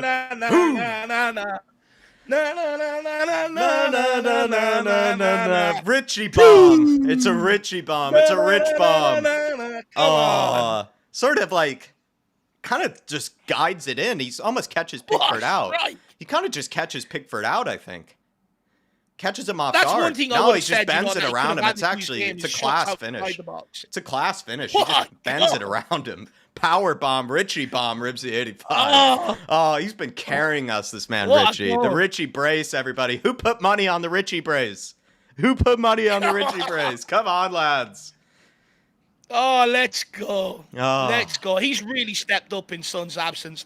Oh, he's done. He's done. He doesn't get enough credit for it. I've totally reminded myself of that the other day. Like, you know, the fact that Sonny had told him, right, to step up in his absence, and he really has. Like, he's answered the call of Richarlison this month and a half. Like, now it's been, you know, he was on fire all of January, but now he's just carried it into February here. Honestly, Richarlison carrying us. Such a clutch goal as well before halftime.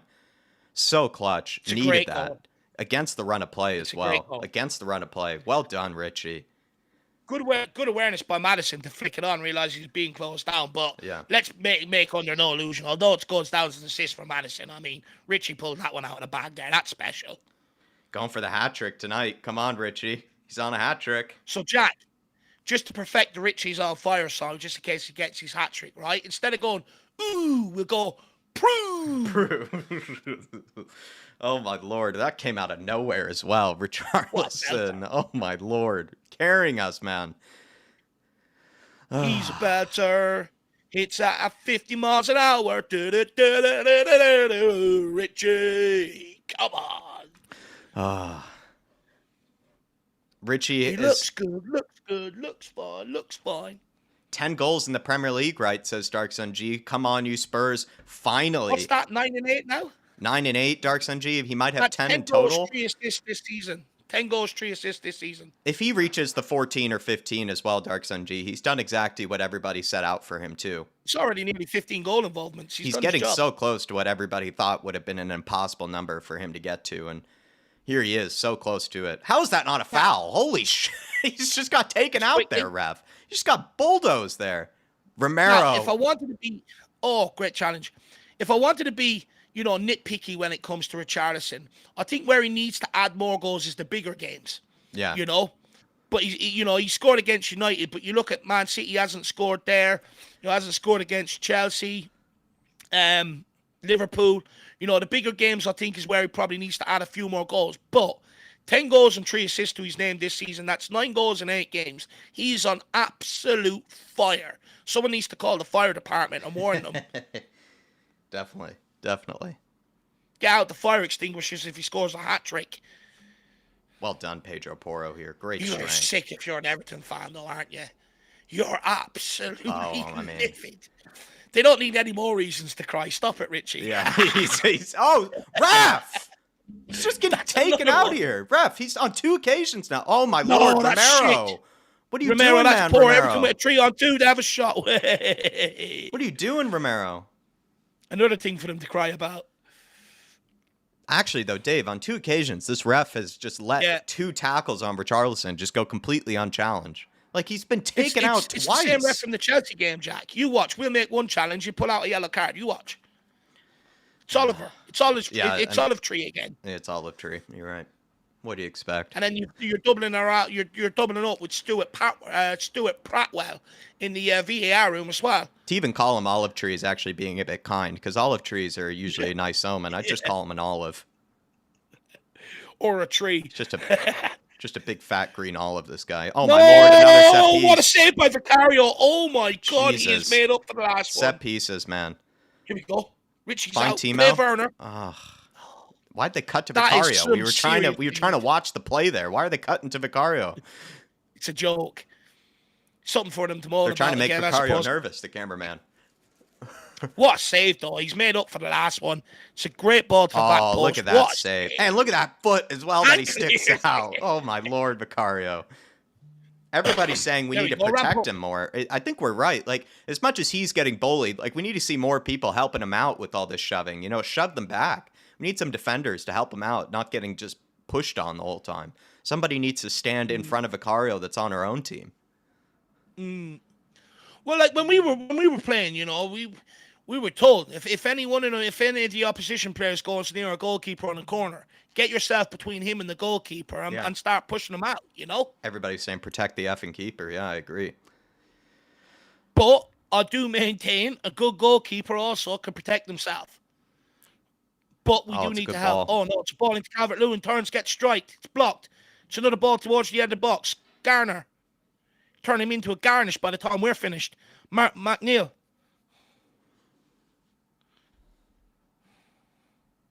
Don't let him cross it. It's all he wants to do.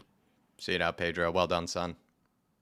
Right, corner kick. 4 minutes to go till half-time. Just defend it. Get your head on it. Do not allow them to bully us again. I mean, how are you letting Harrison bully people with hair like that? I mean, come on. He should be bullied with hair like that.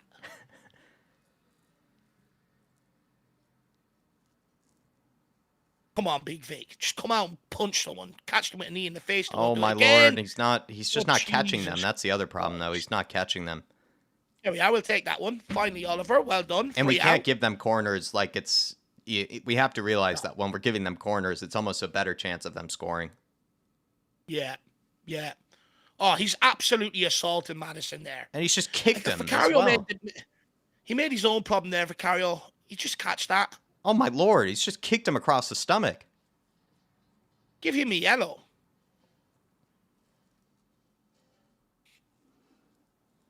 Good time wasting by Madison, though. It's absolutely expert.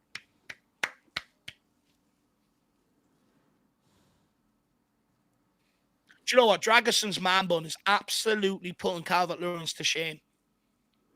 So good. I don't like a man bun, but his is good.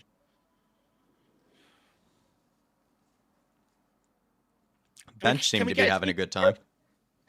Huh? Bench seemed to be having a good time. They were laughing about something. Probably laughing at Vicario.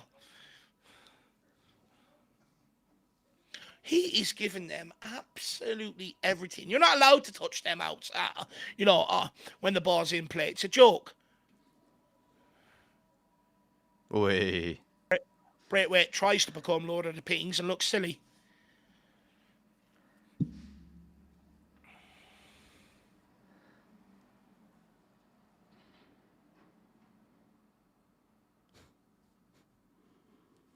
Go down the line. Why are we throwing it into the centre of the pitch? Great play by Richie. Oh, lucky. Come on, lads. Just need to see this out. Do not let them get another corner. 1 minute left. Oh, top of the box. Sir, someone fouled. No, what a save by Vicario again. That's hit at him like 70 miles per hour. Mikalenko catches that. That's his forte, though, those sort of saves, Vicario. What a bloody save. That's a...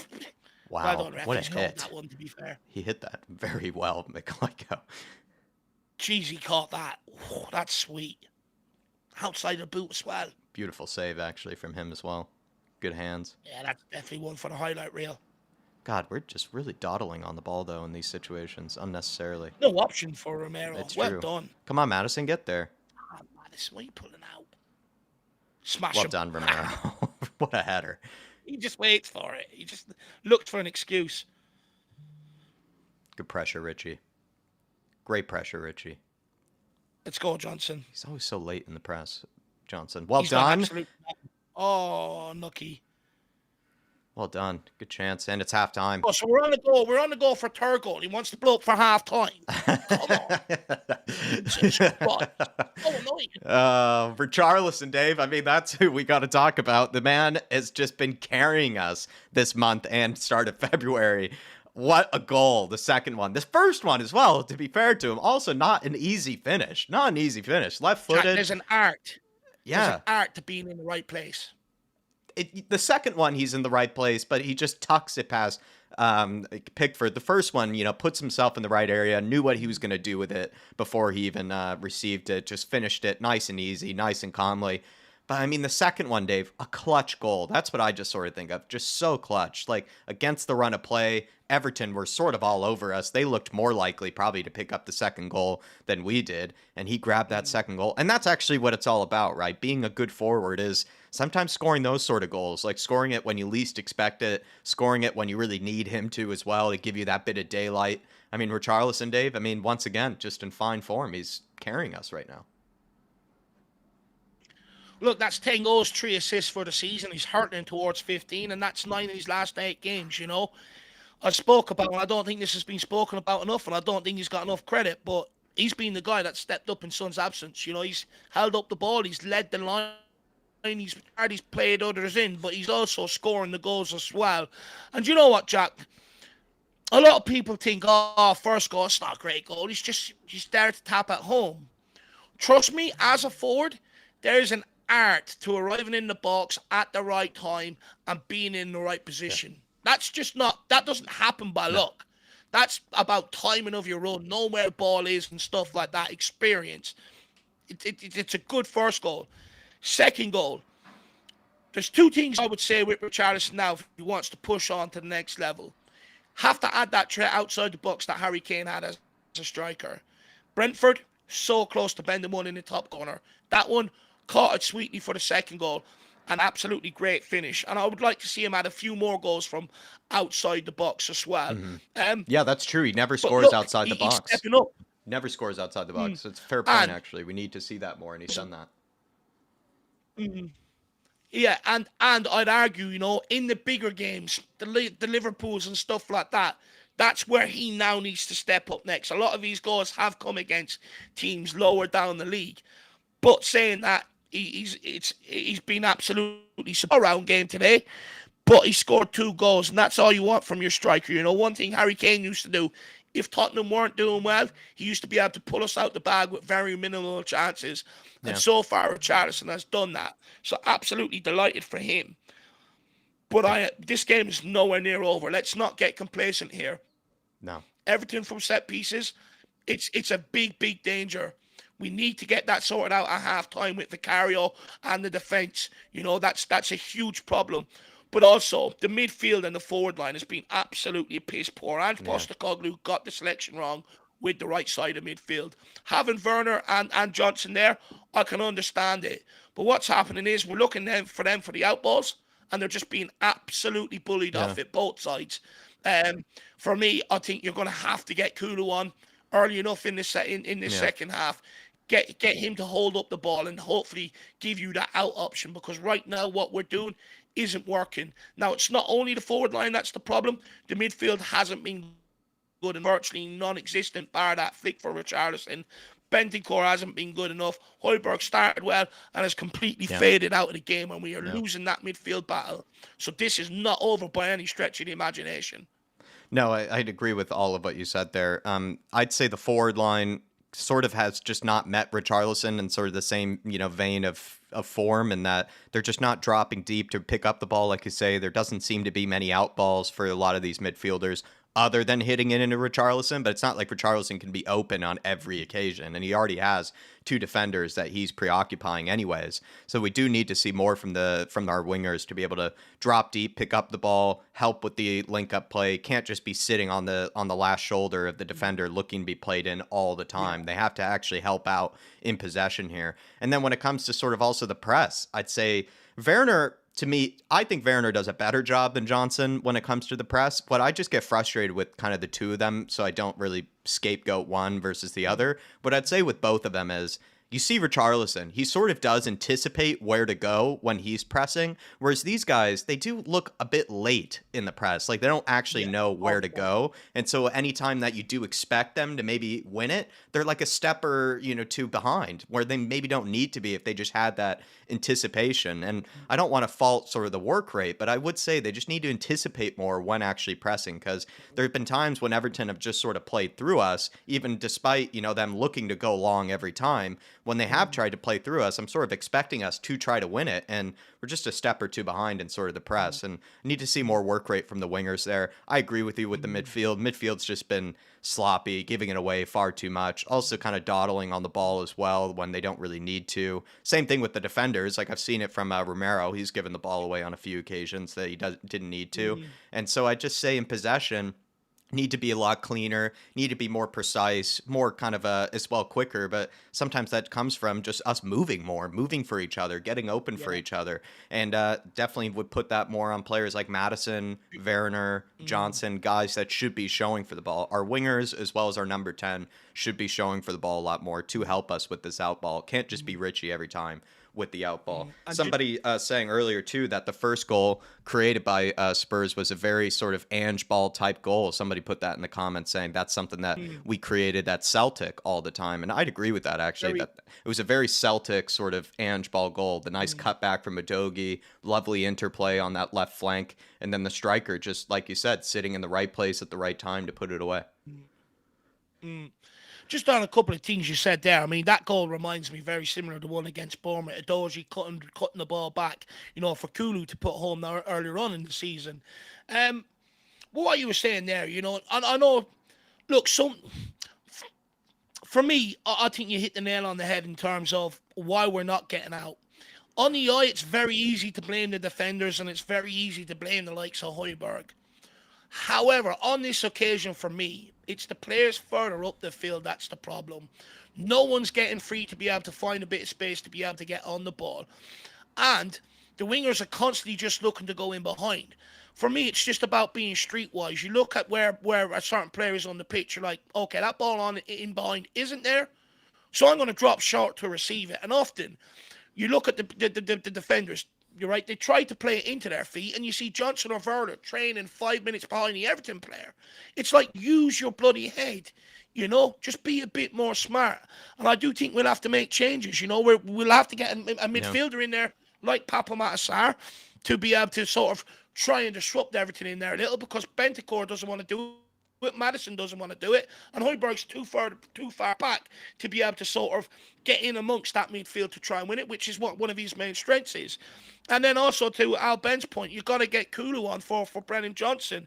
Yeah. I said last week with Johnson, he came off the bench and he scored, and Kulu wouldn't have been in that position to tap at home.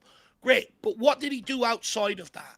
He didn't actually do anything, and today is about the creativity from him, and he's just not involved in the game. We can moan and say, we're not getting him the ball, but a good player knows how to drop into spaces to be able to receive the ball. They know where to go to get the ball, and I don't see that from him, and we just need that out ball, because what they're doing is we're trying to use Richie. They're putting 2-3 men on him, take the ball, come back at Tottenham. We need another out ball. No, I completely agree with that here. And sort of a great suggestion here from Al Ben saying we need Kulusevski to help us hold on to the ball more.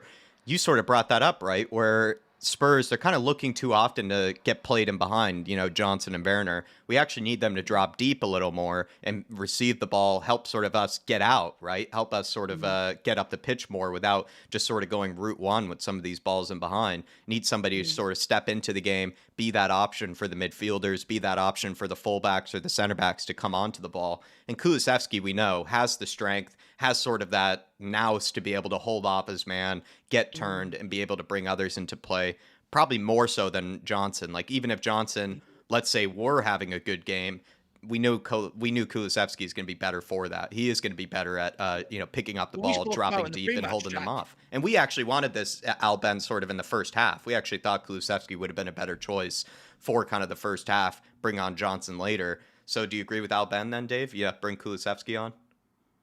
Completely. I mean, Jack, me and you had this discussion in the pre-match for the members, and I also sort of had a similar discussion in the predicted lineup I put out on reasons why I wanted Kulu. I don't think this game was suited to Brennan Johnson because we can't use his attributes, which is balls in behind, and I said, we're going to need more from Brennan Johnson this game in terms of crossing the ball and stuff like that, being able to hold up the ball and get us out, drive us forward.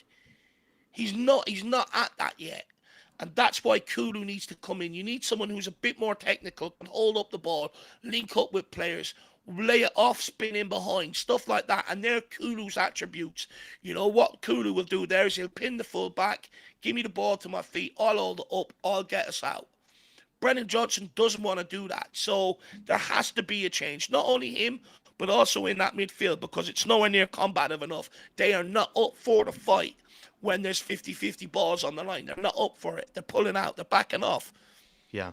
And Al, we know that Kulusevski, I mean, yeah, he can be played in behind, but he is someone who would rather drop deep to pick up the ball. It sort of just comes to him, by nature. It's sort of how he prefers to play. And we sort of need somebody to do that in this game. So I think he is the right guy to go after. He is the right guy to bring into this game, Kulusevski. I think he is the right sort of substitution there. And Faz Radfar, 3-1 Spurs, saying avoid conceding set pieces and bring on Sarr and Kulu. It's sort of been the tactic, you can tell, for Everton to get these set pieces because they look more likely to score from a set piece than they actually do from open play at times. And it's because we're not really dealing with set pieces very well. I guess maybe that's a spot we'll get onto in just a second here, Dave. But I think Faz Radfar, once again, is emphasizing bring on Kulu. Would you bring on Pop Matasar as sort of a, because he's also added Sarr in there. Would you think about bringing him into the game? Yeah, look, for me, I would have started him, but I understand, he's had a long fight back from AFCON. He's played a lot of football over a short period of time, so I can understand that. But for me, what's Papa Matasar's biggest assets? Protecting the right-hand side down the wing, which Everton are getting joy out of, but also turn the ball over in midfield because he has more of an engine. He can cover ground quicker than anybody else, and he can be able to sort of combat Everton and hopefully be able to turn ball over and get us a little bit higher up the pitch. For me, I think it's an absolute no-brainer because the longer this persists of us allowing Everton to win the midfield battle, because they're winning the midfield battle and completely pushing us back, they will end up scoring, whether it be from a set piece, whether it be from a cross, they will end up scoring. They're knocking on the door all this half. They're lucky, that in fact, I'd argue they're probably unlucky not to be going in, actually maybe nicking this game as a tight Mm. 2-1, only from Richarlison's sort of brilliance. So we need to be more combative, Jack. We just have to be. I get that this game has come 72 hours after the Brentford game. However, the idea of making changes was to impact the performance and stuff like that, and it hasn't worked. So for me, you got to get Papa Matasari in there to combat this midfield and try and get a grip of it. If not, this is going to keep continuing. You could say that probably Spurs would be 1-0 down if it weren't for Richarlison in this game, just with how well he's played and just, his clinical finishing at this moment in time. Definitely right. And I just want to say to people, it's very, very easy to pinpoint Højbjerg because people already have their preconceived sort of notions about Højbjerg. However, this is bigger than Højbjerg in that midfield today. Madison has done absolutely nothing. Bentancur has done absolutely nothing. And also, out of possession, they're further forward than Højbjerg. So they should be putting pressure on the deeper line Everton midfielders, and they're getting absolutely nowhere near them. So people who want to just blame Højbjerg, it ain't just him. Let's be honest about it. I get we love Madison. I get we love Bentancur. But there are issues in there today as well. It ain't just Zinedine Salzburg. Yeah, they're not exactly distinguishing themselves from Højbjerg in any way, right? It's sort of been collective so far in sort of the midfield troubles. So definitely agree with that. And then I guess we have to touch on this here, Dave, and it's so split on this one, so we might as well use sort of Faz Radfar's sort of super chat from it saying avoiding set pieces, right? We need to avoid continuing to concede these set pieces. Is it Vicario needs to be stronger for you? Is it some of the players need to do a better job in helping out Vicario and protecting Vicario? Is the referee not doing a good enough job helping us out? Because if you've seen the chat, it's very split. Like, it's sort of everybody saying, guess you're just allowed to foul the keeper nowadays, sort of comments. And then you see others saying Vicario needs to be stronger. Plenty of other people saying, our players need to protect Vicario more in these situations. Is it all three? Is it all the above? Is it one of those more than the other? What do you think? Look, Jack, I think I'm in the same boat as you. I don't want to speak for yourself, but I've given up thinking the referee's going to protect us. They ain't, right? Ever since that Liverpool game, you called it. We're not going to get any decisions, right? And we don't. So I've given up on the referees and VAR. Take them out of the equation, because as much as we want it, it ain't going to happen. And we keep seeing this every single week, right? So forget about the referees. But it's an element of both outside of that. One, if Vicario doesn't learn to deal with these, doesn't learn to become stronger, doesn't learn to go through the back of his man, which he's well entitled to do as a goalkeeper, by the way, and they usually get away with it, go for man on ball. He has to learn to protect himself. However, one thing, and I noticed against Man City, they leave the player on Vicario on his own, which I'm not quite sure what that's about, because when we were growing up, we were always told if there's a player on the keeper, get your body between him and the keeper so that the keeper can come for the ball if he wants and sort of try and push him out. So there is an element of both. But also, third thing, some of our players just need to be men and just go and attack the ball in the air. What are they afraid of? Just go and attack the ball in the air. You know it's coming in. You know they're going to keep doing this. So it's a combination of everything. The defenders need to be more braver and go and attack the ball. And Vicario needs to be more braver as well. And he needs to stop flapping at it as well. Steve D just saw this now. Steve D, apologies. He says, give me a breakdown, lads. Just in from the golf. Dude, I'm so jealous that you got to go. So jealous that you got to go out golfing. I haven't gone golfing in a very long time. I've only been so many times, but I really do enjoy a bit of golf there, Steve D. So I hope you had a good time. Listen, it's sort of been the Richarlison game, my man. Everton are probably deservedly should be tied or should be, maybe even winning this game. Spurs have played well in moments, but it's sort of, we've been kind of dominated in the midfield. They're bypassing us with these, direct long balls, set pieces. They've caused us a lot of trouble. Vicario and sort of the defenders have not dealt with it very well. Referee hasn't exactly been helping us, though, either, Steve D, in some of these set pieces when Vicario's been sort of pushed on and leaned on.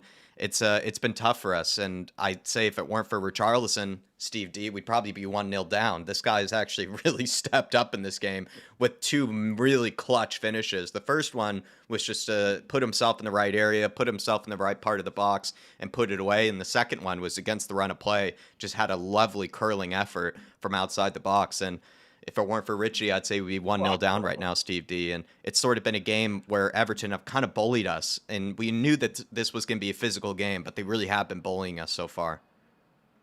Steve D, if you're a Harry Kane fan like I was, Richarlison's second goal would bring a bloody tear to your eye, my man. It's very reminiscent. And let's just hope that Spurs sort of get more control. It's really been, on sort of the wingers and the midfielders to step up in this game, Steve D. They've been pretty anonymous and pretty sloppy.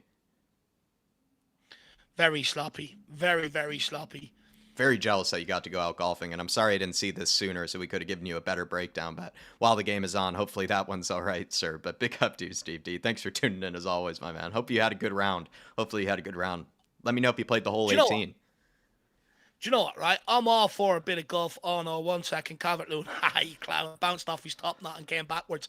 But, I'm all for a bit of golf, Jack. But maybe I'm just a minority in this. But I will not do anything when there's a Spurs game on. Like, I was forced to go to my sister's birthday party last year.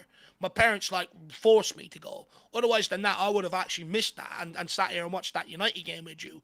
I just can't do anything when I know Spurs are playing. I can't. So, Steve D, I'd argue you should do the same, man. You're better than that, Steve. Must have been some good links. It must have been a good course, or maybe they got some good beers or something, Steve D. What number do you play on? Yeah. What's that called? Scratch, is it? Yeah. Let them know the handicap. Let them know the handicap, Steve D. That's it. Johnson trying to let I used to play a bit of pitch and putt in my day. Anyone know what pitch and putt is? Yeah, definitely. It's how you practice usually, a lot of pitch and putt. Yeah. Dark Sun G saying Japan got eliminated by Iran. Laughed my ass off. Endo is back to Klopp.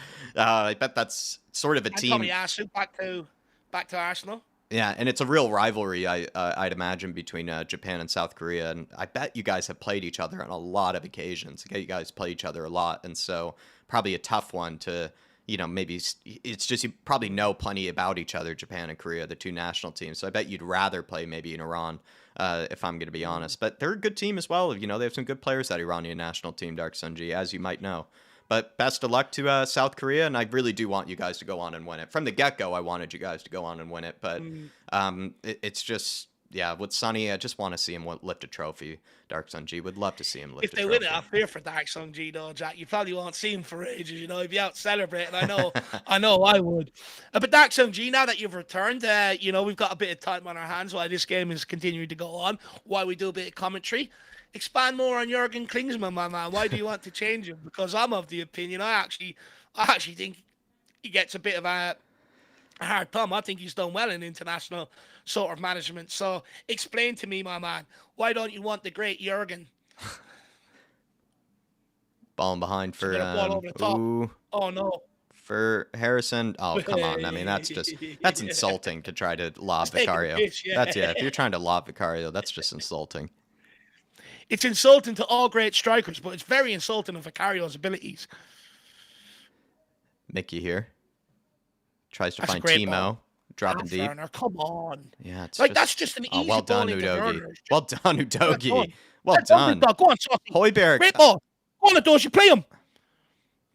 Well done, Werner. Good ball back into Adoji. Give it to Madison. He wants it. Oh, well done, Madison. Great footwork. Sir! Jesus Christ, will you pull out that yellow card? Oh, he plays advantage. Keep going. Cameraman. Pedro! Oh! The postman nearly delivered that. Goodison. This referee, man.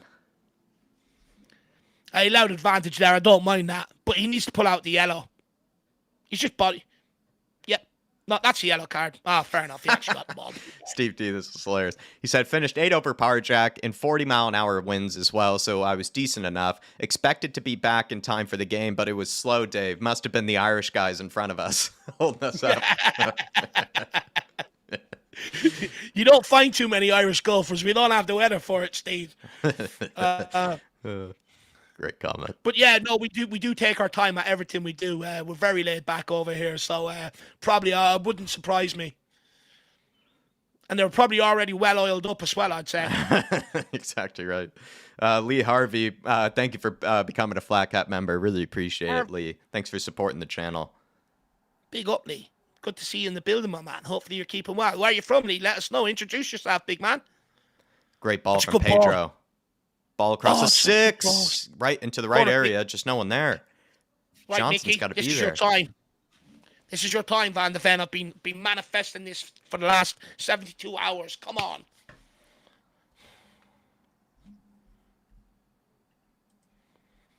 I just want to win today so bad. Then I can chill out and enjoy the rest of the Premier League. I couldn't watch football last weekend after we lose. I'm so petty. Richie wins it. Højbjerg! Oh, he's got to get that on target. He's definitely got to get that on target. Come on, Pierre. We know you're better than that. I just love when he winds up for one, you know, and I give him credit. Anytime well. that ball winds up for one on the edge box, he always pulls the trigger. Oh, he definitely has a better strike on him than I'd say the rest of the midfielder. I mean, Madison, I guess, is in the team now, but before, Højbjerg probably was usually our better player in those situations. I mean, is it me or was that WWE in there with Van de Ven? Should have got a penalty for that. Well done, Speedo.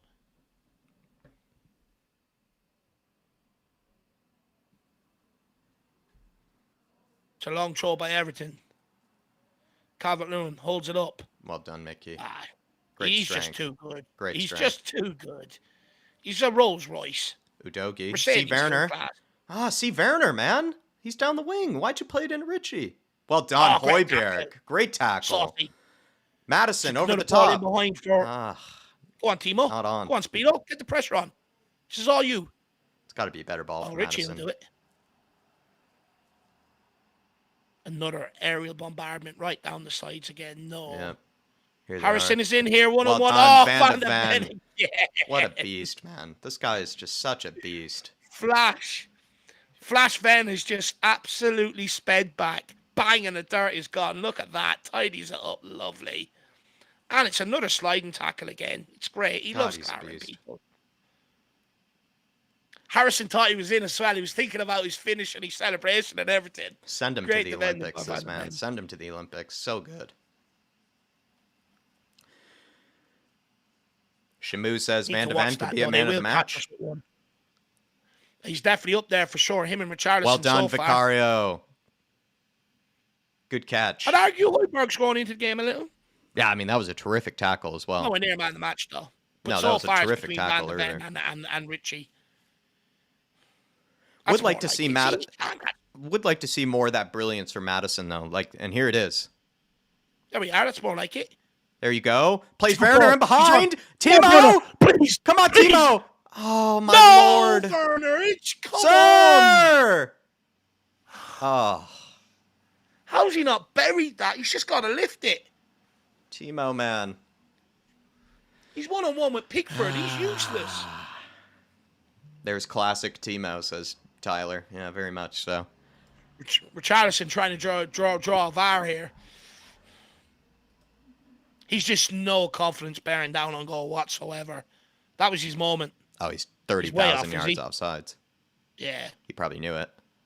Still, though. You still got to be putting that in the back of the net for your confidence, though. He's just got to lift it and curl it. A bit more curl on it. It's just so straight. Yeah, he reads him as well, Pickford, pretty easily. Yeah. Do you know what? With his pace, he should be dummying the shot and rounding the keeper. No, he probably should be. He just doesn't have the composure. He's got to be... he's got to give the keeper the eyes more as well there. He's just... He's turned He's 10,000 yards offside, so it's not like it could ever matter. So do you know what, though, Jack? It matters to me, lad, because it doesn't lose confidence. Every time he misses it, even if it is offside, it's another chance where it's weighing on his mind, you know? No. I get it, though. In the grand scheme of things, I'm not going to hammer him for it, you know? Well, if he was onside, you definitely should. It's just for his own confidence. Even if he's offside and that goes in the back of the net, he's like, okay, that's a weight lifted off my shoulder. You should hammer him if he's 10,000 yards offsides. I'd agree with that. Or if he's onside, I think fair reason to hammer him. If he's onside. He's just been absolutely battered all game, Richarlison. They're just coming through the arse of him every time. Straight through the back, bang. Referee needs to protect him. Into Vicario's arms.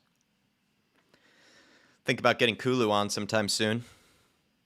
Yeah. Trying to play Johnson in behind, though. No, there you go. There you go. There's the pace. Oh, great ball! Oh, good effort from Johnson. What defending by Godfrey. Great ball by Johnson. Oh, Timo limping. So close. Looks like he's hurt himself in that. He's probably kicked the studs. Pull something, maybe. No, I think he's kicked the studs of the defender as he's gone to clear it. Richarlison was winding up. Or Werner. He's caught something. He's played it early as well. It's a good Johnson. ball. It's a good ball. Oh, Yeah, he catches him with the studs. yeah, the keeper or the defender came right through him at the end there. Get it in. Madison, not Oh, a good great ball! No, not a great I ball. thought that was taking the deflection towards goal there for a minute. Udoji. Well done, Udoji. Not a great pass. Well done, Madison. Madison. Good. Oh, that is He's growing ours. into the game, Madison. Still need to Starting see to have more a of that little bit moment of more brilliance from him. Still need to see that. Just needs to take more control in this game. Few players hobbling around here now. That's Werner, Richarlison, and Poe in the last 2 minutes. Yeah. This referee needs to get a grip in this I haven't game. seen one call from the referee for any of them. 3 players limping around in the space of 1 minute.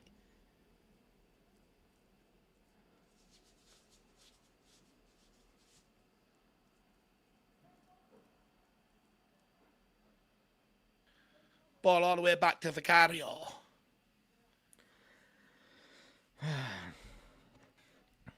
Hold it up, forced him out. That was risky, that Vicario. Romero.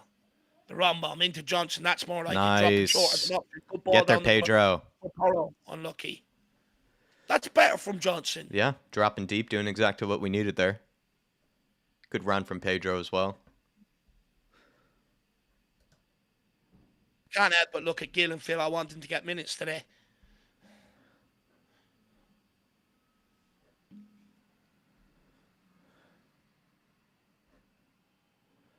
Top of the box. Madison! Oh! Left foot. Is it me or is this cameraman about 10 minutes behind the play all the time? I just realized Keeps flashing to shit that you don't need to see, and you flash back and Tottenham are on the attack. I just realized He's no one anti-scoring. corrected me until now. No one batted an eye. I had 2-1 Everton on the scoreboard the whole time. Oh. Steve D he's probably sitting at home perplexed. They're Like you're watching saying an one entirely thing, and different the game. scoreboard's doing another. But I swear, no one mentioned it until now. Sorry about that, everybody. Because we haven't been able to look at the scoreboard till now. It's been an intense game. It's been so many breakages, people have noticed. Here we go. This is better football by Tottenham. Now, why are you letting that? Sloppy. Who played that pass? Madison. Get there. Well done, Oh, Timo. great tracking Oh, back. Timo, got to put a foot in. Put a foot in, Timo. And then across again. He looked like he had that. Referee Booking. He has lost his mind. He is out of control, roaring at your fourth official or at your lineup. Book him. Get some self-respect for yourself, even, and book him. Oh, well done, Oliver. I know why. Because the away team and the home team switched on my scoreboard. I forgot to switch them on all the other scenes, so that's definitely why. People saying they're getting worried now a little bit, Jack. You know, Spurs need to sort of try and go and get a turn and kill it.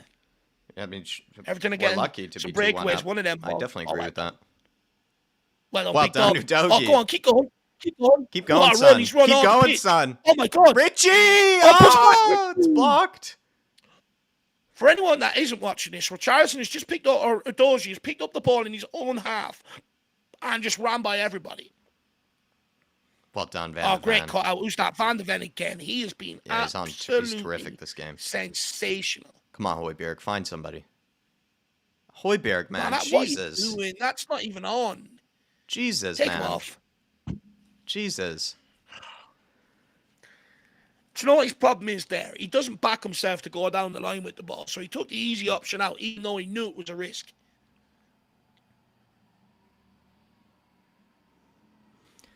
Midfield, I'd just say in general, midfielders have all just been sloppy and all just been anonymous for the most part.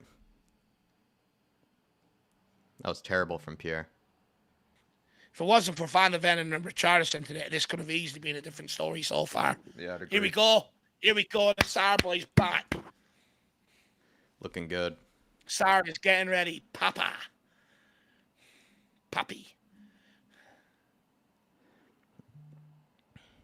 Clear. You're letting them win. How many bloody headers do you want them to win? Yeah, sorry about that, everybody. I think when I switched over to the stats, I forgot to change the the club crest. So I think then the score then flipped. So I apologize about that, everybody. We apologise, but it's also been a long week with a lot of content, so we don't apologise at the same regard. Pierre, Here we go. can you actually get this one on? There you go. And a Timo. Lovely pass. There you go, Timo. Take him on, man. Take him on. There's that space. Ashley Young's like 40. Yeah, there's space there as well. Or that's Ben Godfrey. I think Ashley Young should be on the other side, right? Or are they taking Young off? Maybe they took him off. Godfrey, it looks like. Is that not him there? Oh, no, Ashley Young playing more of a right mid, maybe instead of a right back. Playing more as a right mid.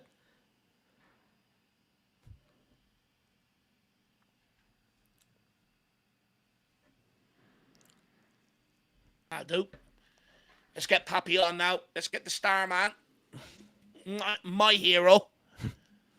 My unsung hero of the team. Come on. I hope he comes in and changes the game. I'll put my neck out on the line for this kid's career.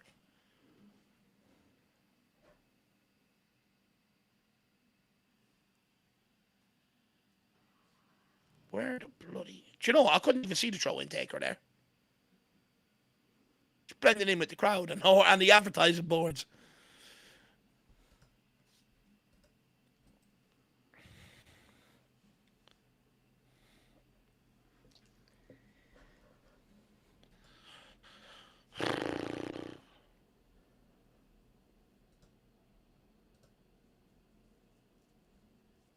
Look at that, his fringe just bouncing around in the Liverpool area. It's beautiful. Well done, Adoji. I mean, ref. He's literally backing into Udogie. Ref, how have you bought that, ref? How have you bought that? It's like, embarrassing. that's just sad, ref. How are you falling for that? He's the one backing into Udogie there. Oh my god. That's Michael Oliver. Here we go. What an olive. Here's the two changes everyone's wanted. Kulu coming on for Johnson, and who's Papa Matasar coming on for? These are the subs that everyone's been crying out for. Well on, Big Ange. He's a Sar boy waiting to return. Bentancur again. Bentancur's being hauled off. Again. To be fair, he hasn't grown into the game the way Højbjerg and Madison has the second half. Hard. We rarely said Bentancur's name this game. Rarely. Just going through a bit of a bad bit of form right now. Come on, Starman. Let's go. Come on, Pappy. Good to see this man back. Kid. The Sar boy. You know, I put my neck on the line for him, Jack. I went early on the content. Said, give him game time. It's a good delivery by Everton. Free header. Way. I would have been asking a lot to finish it from out there. Probably need to take a touch. A great striker would have took that down and that. Yeah, exactly. Probably need to take a touch. Insulting to try to finish it past Vicario from there. Papa Matasar's already running rings around them. No way, Red. Honestly, can we get opticians at these games? Because they can't see properly, these refs. Go on, Kulu. Kill him.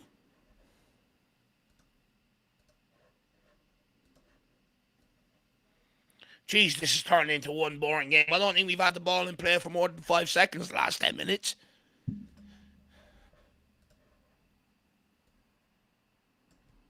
This is clever, Sean Dyche. She's just disrupting the game a little right now. Great challenge. Don't you dare. Oh, my God. He's given them everything. He may as well just run around in white short socks and a bloody blue jersey. Oh, no. Thank you, Van de Ven. He's been terrific tonight. Bloody sensational. He's been terrific. Well done, Richie. Well done, Richie. Great hold-up play. Come on, Matters. Play him. Oh, my God. What play by Richie? Well done, Richie, again. Great pressing from Richie. Great pressing. Oh, Richie, man. What hold-up play. That is unbelievable hold-up play. Braithwaite has a firm grip of him, holds it up and lays it off. All right, everybody. I've now switched the crest, so no more mentions, please. Oh, my Lord. He just threw himself to the ground. Don't tell me Vara looking at that. Look at Pickford jumping around like he's a fucking hyena.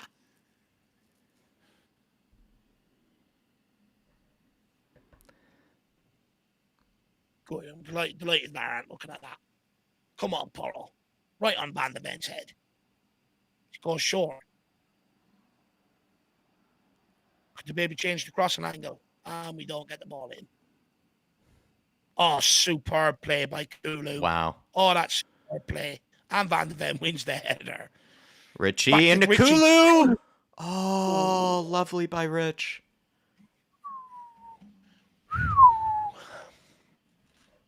Dan, that would have been nice. Just to have what I like about Richarlison's game now is you can play through him, you know, you can play off him.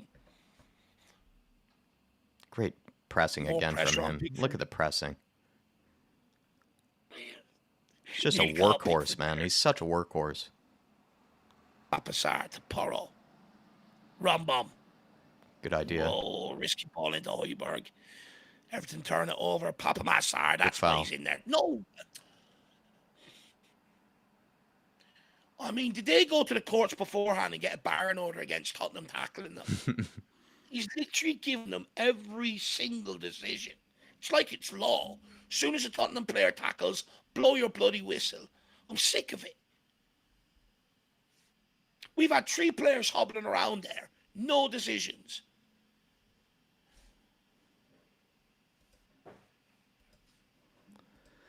I bet his father's probably a lifelong Evertonian.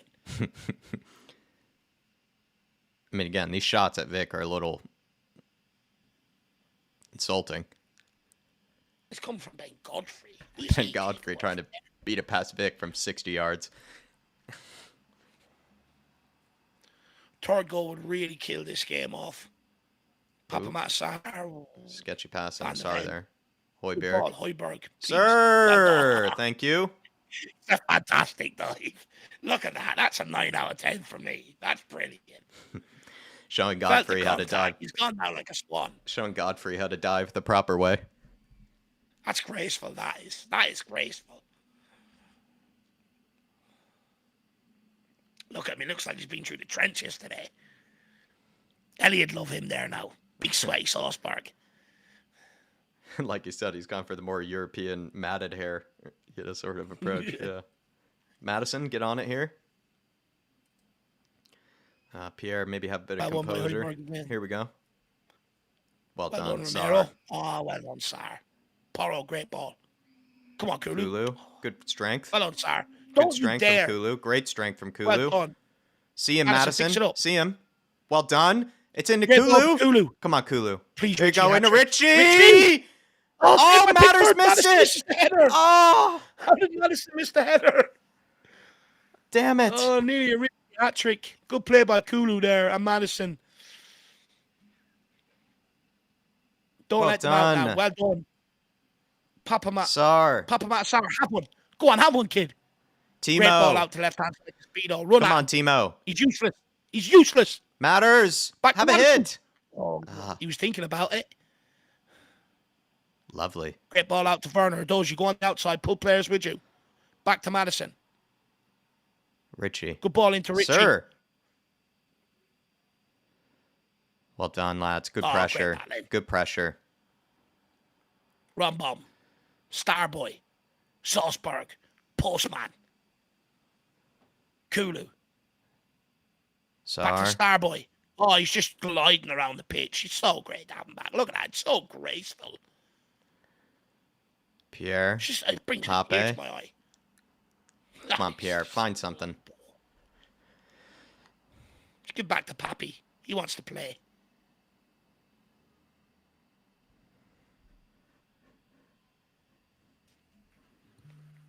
Spurs gone all the way back to Vicario.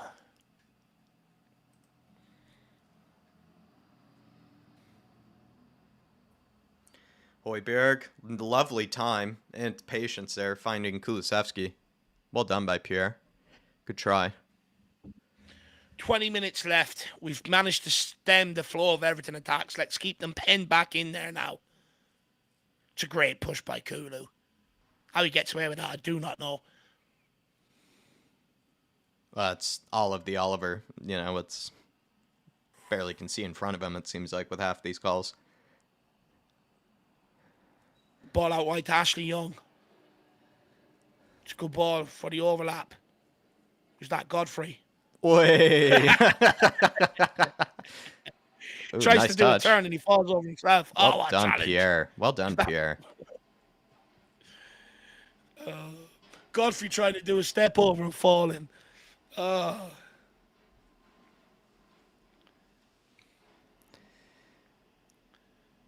Sarah and Kulu have really made a massive impact in being able to stop Everton counter-attack, though, haven't they? Yeah, Get they've us been up a the lot pitch. quieter, Everton. You know, they've just been able to get us up the pitch. They've been able to control the ball. Nowhere near as many play a chances for little. them this half. Nowhere near as many. Richarlison's down. He's been battered all game. I'm sick of it. That's about 6 or 7 times they've laid a challenge on him. When's VAR going to come out and protect them? Sean Dyche is hilarious. Tarkowski and his small ears as well. Get away. Small ears. He's got the biggest ears in the world. He's got 2 megaphones on the side of his head. Oh, it's great.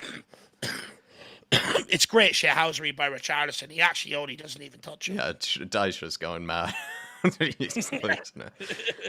Did you guys great, get to? Byron. It was a really dumb question that I put in the pre-match build-up, but did you guys get to that question where like No, our no, Ange there's and like our 6 or Ange 7 and of them I didn't get to. Dyche? Yeah, No, there's 6 or Ange 7 and of them I Dyche. didn't get to. I think they're the most likable managers in the Premier League. I'd say Ange and Dyche, as people, like they're the 2 managers you would want to get a beer with. Dyche does crack me up. Definitely. Dyche cracks me up sometimes. Be so entertaining. Dark Song G ever get back to me over Klingsman? He's still typing the essay, I imagine. He's still typing the essay. Pinpoint presentation. Richarlison went to take his top off there after the second strike. Realised where he was. He doesn't know what to do with himself. It's hard for I'd struggle too not to Oh, mine, celebrate. it's his best goal in a Spurs jersey, and he can't run off and celebrate. Like Yeah, a that's psycho. true. Actually, probably is his best one. Marlon Green even said earlier in the show that if he gets a header, it'd be a perfect hat trick. Oh, it would be. I'd really want him to get Left the foot, hat-trick. right foot, I'd love it. left foot, right foot header. Right, guys, we're 9 subs off, reaching 13,600. So, guys, create accounts for your goldfish, your pet cat, and get subscribing. Oh, Coleman's coming on. Yep. Long-awaited return. Your international coming on.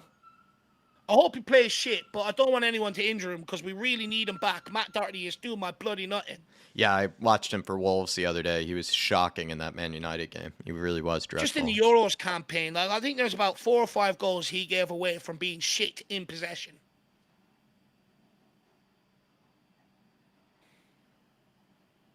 Godfrey's coming off. I'd take him off as well if he goes to do a step over and fall on the ball. I'd take him off. I'd ship back on the league. Well, also that dive that he did, he could have gotten a second yellow. But this will rev Everton up for the final 15 minutes. Let's not forget he's club captain, been there 15 years. King Hoddle, shameless Coleman. Hopefully it will be shameless Coleman by, Funny.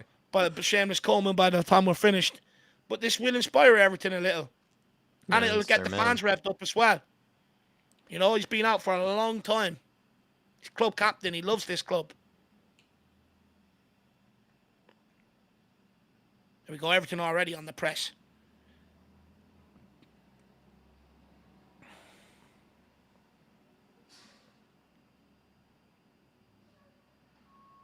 Doors, you pretend to throw it and then drop it and walk away.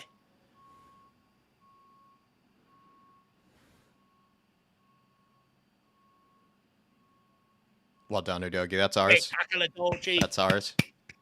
The big dog. Well done, son.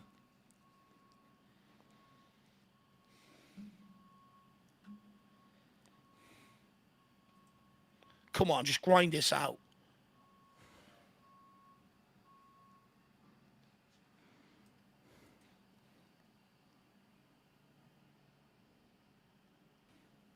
I love how Richie runs.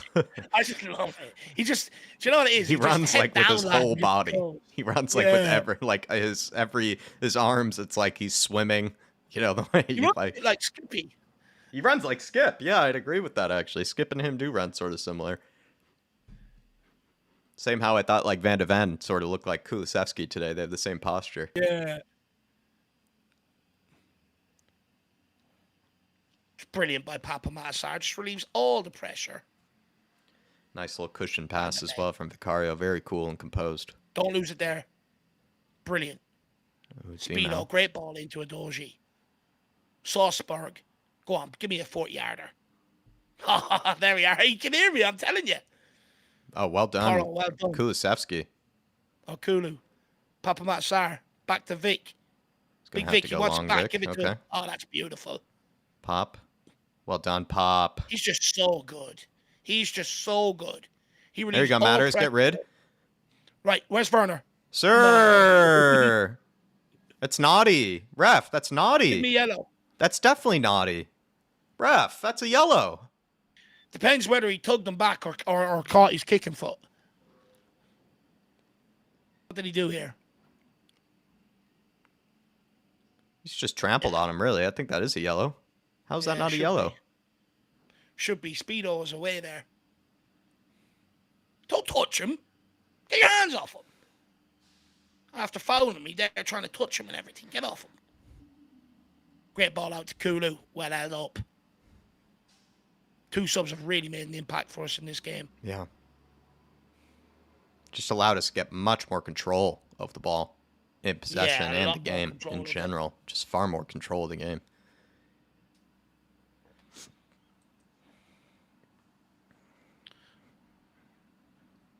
Do you know what? Credit to Ange Postecoglou, by the way. It's, to haul Bentancur off at halftime in one game and haul him off early in another game. I mean, that takes balls to do, by the way, considering he's one of your best players. Very true. Udogie. Well done, Udogie. Unlucky. He was just stretching. It was so just close unlucky. To having Werner probably in behind there. So close. If he didn't have to hurtle the Everton player before that, he would have got there. Well done, Romero. Let that go out, Porro. Let it go out. Well done. Spurs showing really good composure now. Really, game management. Really great game management. We've wasted a lot of minutes here in a good way, not in a bad way at all. Like just sort of taking the sting out of the game. I think we've taken the sting out of the game, to be honest. There was like a real tension in it, and it sort of is not as cagey anymore as it was. Don't get me wrong, though. Everton could easily still score, but it feels less likely now. It feels less likely now than it did earlier.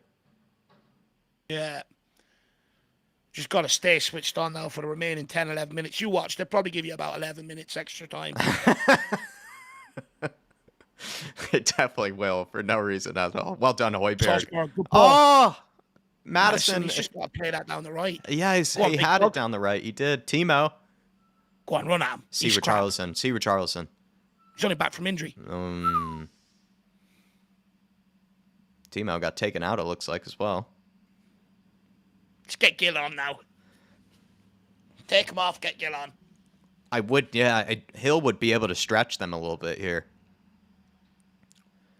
And in possession, he would be hard to keep track of. The 40-year-old is coming off. Sure, how's he not in a retirement home by now, by the way? He's sort of like...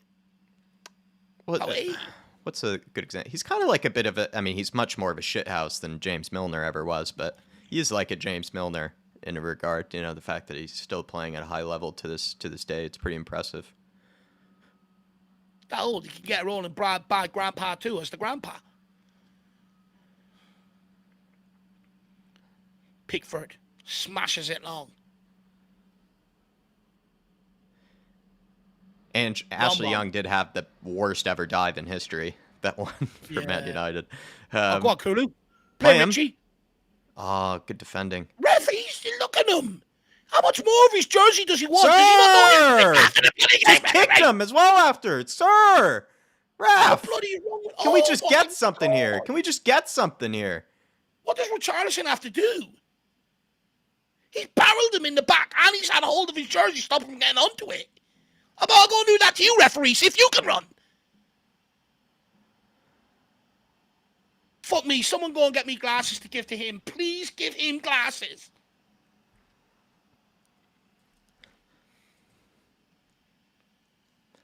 Looks like Oliver's trying to get home for the other games. Braithwaite should be on a bloody red card by now, by the way he's tossed and turned him around that tall forward line. Get there, Dogie. Slide him, Adoji. Slide him. Down the line here. Van de Ven's going to see that out. Well done, Mickey. He's And brilliant. Timo, why are you letting that come? Ribsy85 saying just deck him next time, Richie. Ref's not going to give him anything. Yeah. Do you know what? I know he shouldn't because it'll get flagged nowadays, but the first thing I would do is one elbow straight back across that jaw. Honestly, I'd wait till he's grabbed Just me, shove he's him in the got back hold the of next me. time. That's what I do. The next time he's under pressure, just shove him right in the back. Barrel him in the back. Wait till he gets a hold of you so that you pretend you're shrugging him off and then just bam, straight one right back in the chops. Do that again.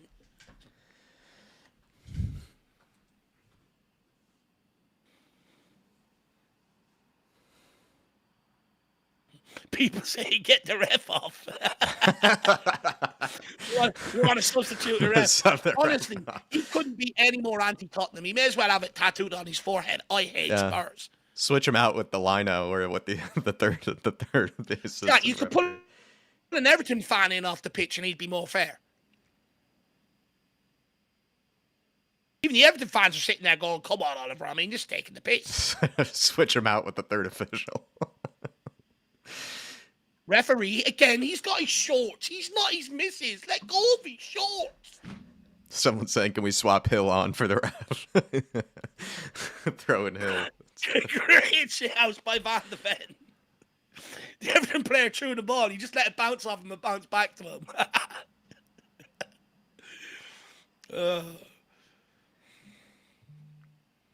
Need to grab this third here, Spurs.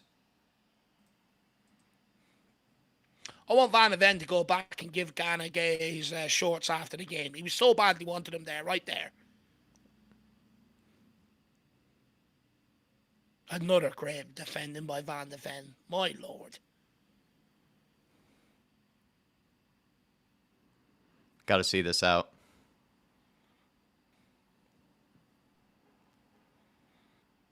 This is what we don't want. Late set pieces. Vicario. Just come and take them. I don't care if you smash them with a knee. That's your job.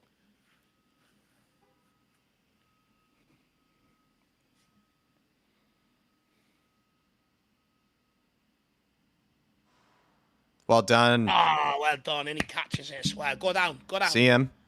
Come on, All break right. here. We have a break. Is that Doshi? See Timo, far post. See Timo, far post. There you go. He goes for the big switch. Good idea. Good try. Pickford smashes it long again. Van de Ven deals with it. Another two. Oh, here we go. Better. We do. He is good in the air. This guy. Who's the little midget beside him? Man, top bun's coming off. Calvert-Lewin. Fashion icon. He thinks he is. It's embarrassing that he thinks he is. And McNeil's coming off for Dobby from Lord of the Rings is on. And it looks like Skip and Gil. Come on, Gil. That's great hair. Look at that. It's only half 12 and he's already got the messy hair look.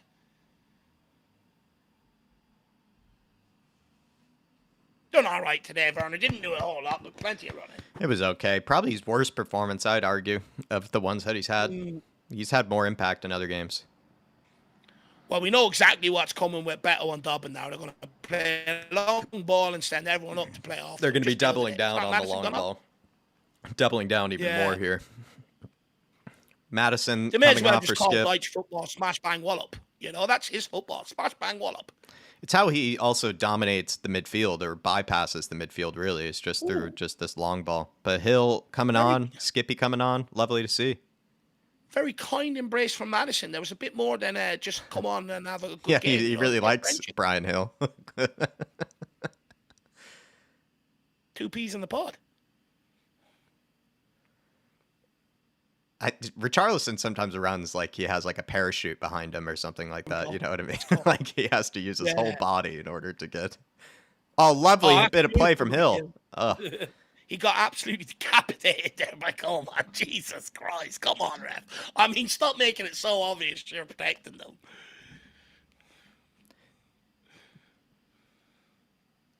Doji to Richie. Richie tries to hit it in a skip. Well done from Pedro. Well done from Pedro. Beautiful. Great strength. Romero, good ball to Sarr. Oh, Sarr gets picked. Sarr gets dispossessed. Someone needs to get across and deal with that. Do not let him cross it. It's what they want. Don't let him. Well done, Romero. Romero. Wow, what a tackle. Sauce! Pierre, man. no need to be getting it away there. Well done, Kulu. Good tracking back, Kulu. Well done, Kulu, all the way back. That's it. That's it. Go for dinner with him. Well done.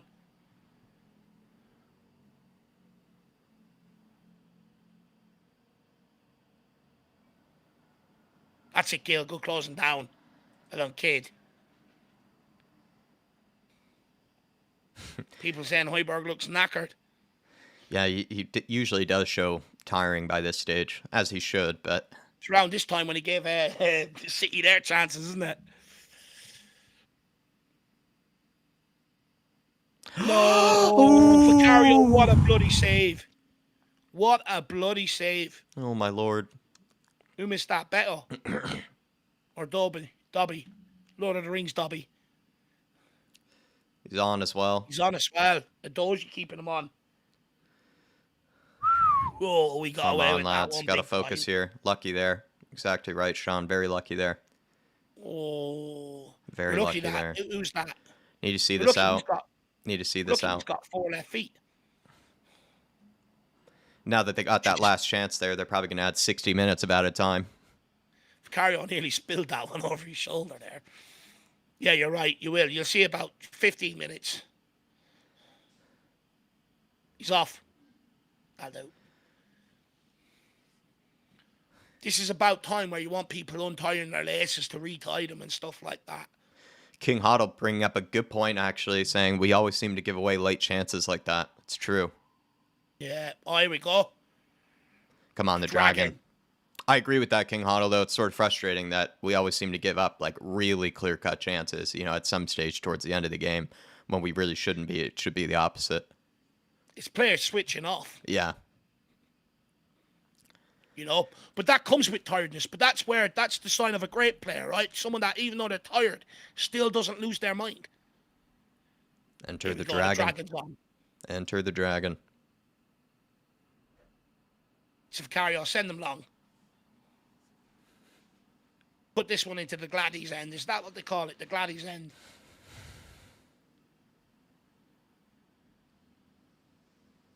Oh, well done. Good strength from Kulu there. Well done. Good strength from Poro. Come on, ref. When have he's never given us that? He's embarrassing. Oh, trying to get him behind here. I'll deal with that. There you go, Hill. Oh, lucky. That was nearly a good ball to Richie. In behind Udogie. Switching off. That's twice back now. Post. Off. That's twice the Dozier switched off and they're playing in behind. If I was Postecoglou, I'd be saying to the Gil, they better not be looking for this.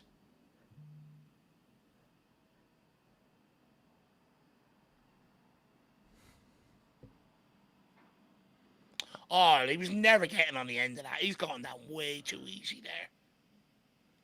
No way. Well done, Dragosin. Although it's Michael Oliver, he doesn't need any excuses. We don't need to start giving them.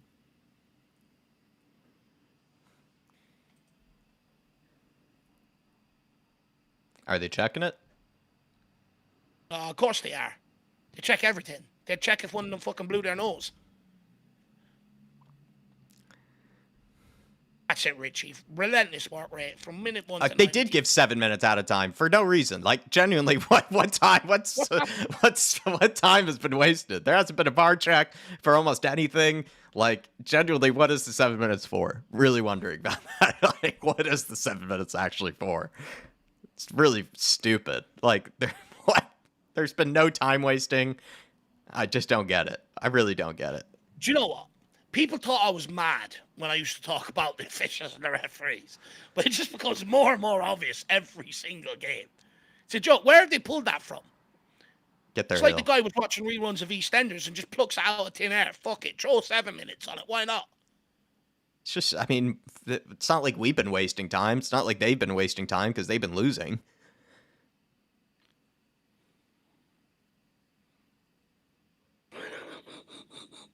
Just confused. Richarlison's just throwing his body around the place now, disrupting everything. Oh, it's great by Richie. He's such a shithouse.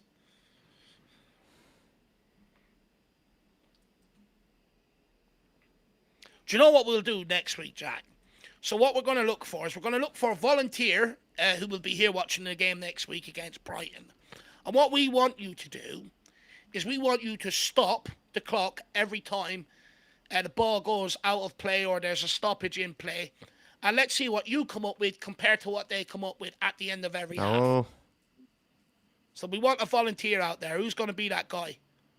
Well done, Richie. Good hold-up play. Come on. No need to do something too special. No need to do something any special. Well done, Poro. Well done. Kulu, that's it. Come on, Kulu. Richie's knackered.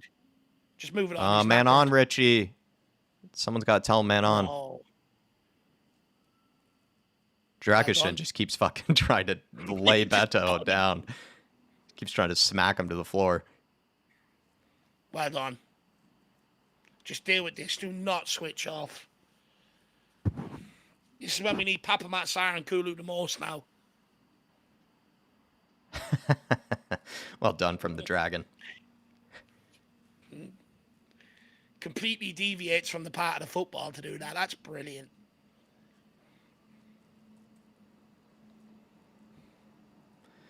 Conceded a free kick, though, maybe from it. I'm not sure. I'll be brutally honest. I think I can only put up 2 players for man of the match today, Van de Ven and Richie. Yeah, I think Drew put that in the comments as well. I'm not even going to waste any time trying to find 2 others. Got to see this out, though. Look at Coleman getting in Romero's face. Who do you think you are? Clear it, clear it. No! No! It's in. I don't bloody believe it. Fuck's knew it sake. was bloody coming.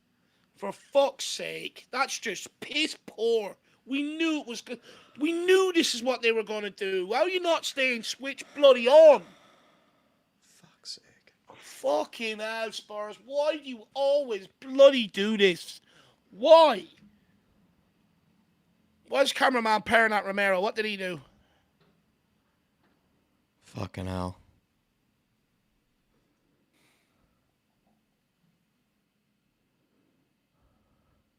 Why? We gave away a stupid free kick as well. Why can they not just stay switched on? Oh, Braithwaite could be offside here. Unless there's a flick on from someone else. Oh, Romero. Yeah, it comes off Romero's head, which means he's on. It's off Romero's head.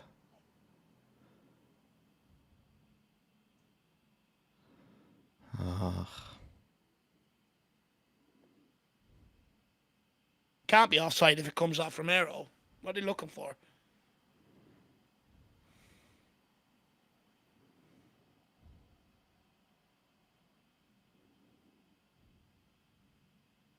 We are due some look off Michael Oliver and Stuart Pratwell. I don't care. Just find a reason. 7 minutes, though. Like, of course, this happens with 7 minutes added. I don't know. It's just. Please, ref. Please. Please. Now he's on.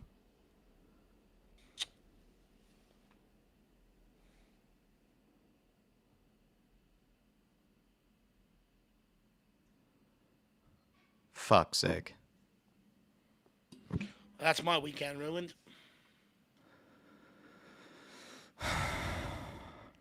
It's infuriating. That's points dropped. That's done. Absolutely infuriating. Just stay switched on.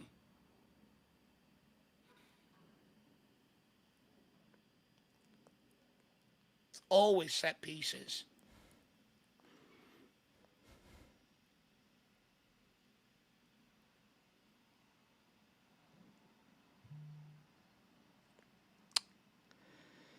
Why do we do this to ourselves?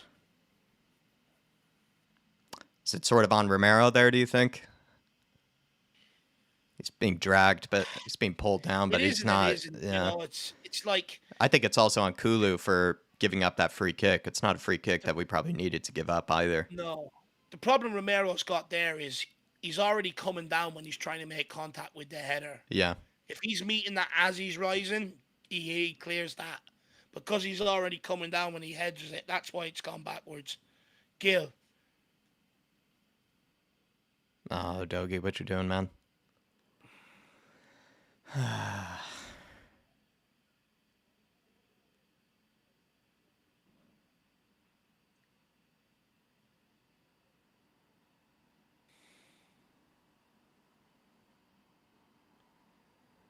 Look at them. They're so happy. It's so annoying.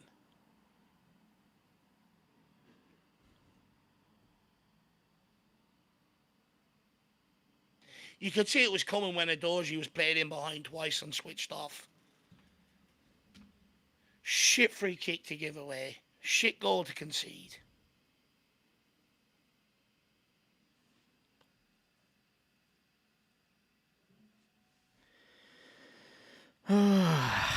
We always draw with them as well. It always ends up being a draw. I forgot to change the score. Always ends up being a draw. Please, give us one last attack. Kulu, please just get rid of it, man. Ref! How is that not foul? Just get rid of it then, Kulu. Ref, that's a red card. How is that not a foul? That's a complete red card, that challenge. If Romero done that, it'd be off.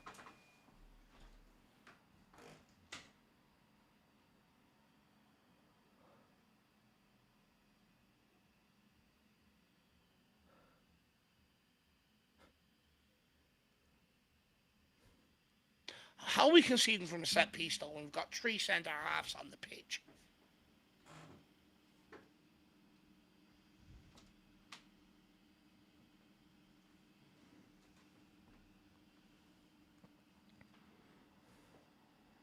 Come on, one last attack, please. It's in us. Get it down to Gil. Go on, Adoji.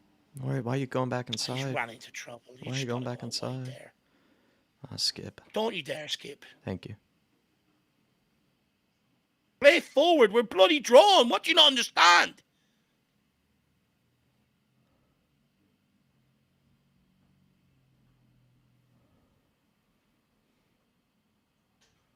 Right, Gil, you have to be direct here.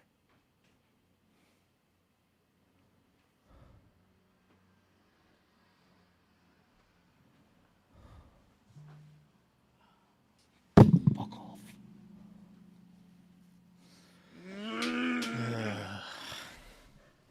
That's just a punch in the mouth. Just when I thought we were going to see it out as well. We were better than them in the second half, too. We were just better. They didn't do that much to really get back in the game. They had maybe one really good chance towards the end that they missed. That's just shocking from Spurs to not be able to see that out. Just continue to not find a way to... Just can't win at Goodison Park. It's just been years since we've actually had a win here. Just another draw. It's just been draw after draw after draw. It's also another bad performance, though, overall from Spurs. You know, this has been a common trend for a while now. You know? It wasn't really a full 90 minutes. I thought we could have saw that out. I'm really shell-shocked by that. It's stupid. It's stupid on Kulusevski to give away a free kick there. It's not great from Romero with that defending. It's just like you say there, he jumped too early. Then when he was heading it, he already was down, so it was going to be flicked on. It's just not great from Spurs. The 2 goals that we conceded, it's just could have been prevented, really. Like the one that we had from the set piece could have been prevented if Vicario were stronger and if Spurs were better about defending it. And then in that situation as well, conceded from 2 set pieces, knew how we would. It's just... Also, we were carried by the 2 goals that Richarlison ended up scoring. That's the thing. We were That's carried by for Van de me. Ven and Richie. I mean, Richie and Van de Ven should... You know, it's sad that they actually don't get a win here because they really played well enough to get us the win. Those 2 individually carried us through this game. But... Do you know, that's the thing for me. Van de Ven, excellent back there. Richarlison scored his brace today. And they carried us through that game. But, for large parts of that game, we were completely second best to nearly everything. Kulu and Sar came on for a little while and be able to sort of stem the flow. But it's the late goals we keep conceding. This isn't just this week. We conceded late against Man City. We conceded late against Everton earlier on in the season. We lost late on to Wolves, lost late on to Aston Villa. We conceded a late goal against Bournemouth. It's a common theme this season. We are switching off towards the end of the game. And yeah, some would say you could put that down to tiredness. I'm sorry, but you don't have to be at 100% fitness to deal with a set piece. Set pieces are also becoming a major problem. These are things that need to be fixed on the training ground this week. You'd argue last week they haven't had too much time. But this week, these things have to be ironed out. We cannot keep showing what we can't do, right? And this is why I keep arguing that we're naive. We can't keep getting off to good starts the way we do, fail to kill teams off, and then continue to concede late goals. It's an absolute recipe for disaster. So either that back line, who haven't kept a clean sheet in 14 games, need to bloody tighten up, or the midfielders and the forward need to fucking do a lot better. But either way, it's just not good enough. This has been poor form for a long time. We haven't created an awful lot for a long time as well. This has to change. It's not good enough. We've no excuses anymore. No excuses. We're getting our players back. No excuses for today. For me, I just think Everton wanted it more. And the fact that we just conceded again late from a set piece is just so annoying, so irritating. This team have a lot more lessons to learn. They have to grow up in terms of on the football pitch. They have to be a bit more clever. Giving away a free kick there. Surely the first thing on your mind should be, do not give Everton any late set pieces.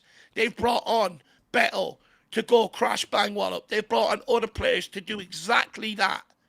And when we need them just to defend one more set piece, they can't do it because they all switch off. Yeah. And there was warning signs before that. 2 balls looped in over Dozi's head, just switches off, allows them to get it, jogs back after it. It's really frustrating, Jacko. It is really frustrating. It's a punch in the mouth as well. It's just, it hurts to concede in extra time or an added time like that. It's just felt like just once you get to that stage, I don't like it really, I mean, it's early in the morning, but it just puts me down really to concede at that stage of the game, even when you haven't played your best, or if it's not even your best performance. I just think once you reach sort of the added time, once you reach that injury time, you just should be able to see out the game. It just, you see most teams are able to. It's sort of kind of the nuts and bolts of defending. Good teams, once they reach that stage, even if they haven't played that well, usually find it within themselves to concentrate, focus, and see out the rest of the game. And Spurs just didn't. Lazy to concede a free kick like that. Was a bit sort of more panic defending than it really needed to be when Beto and that other guy came on. I just felt like they're not good enough to cause us the problems that they were.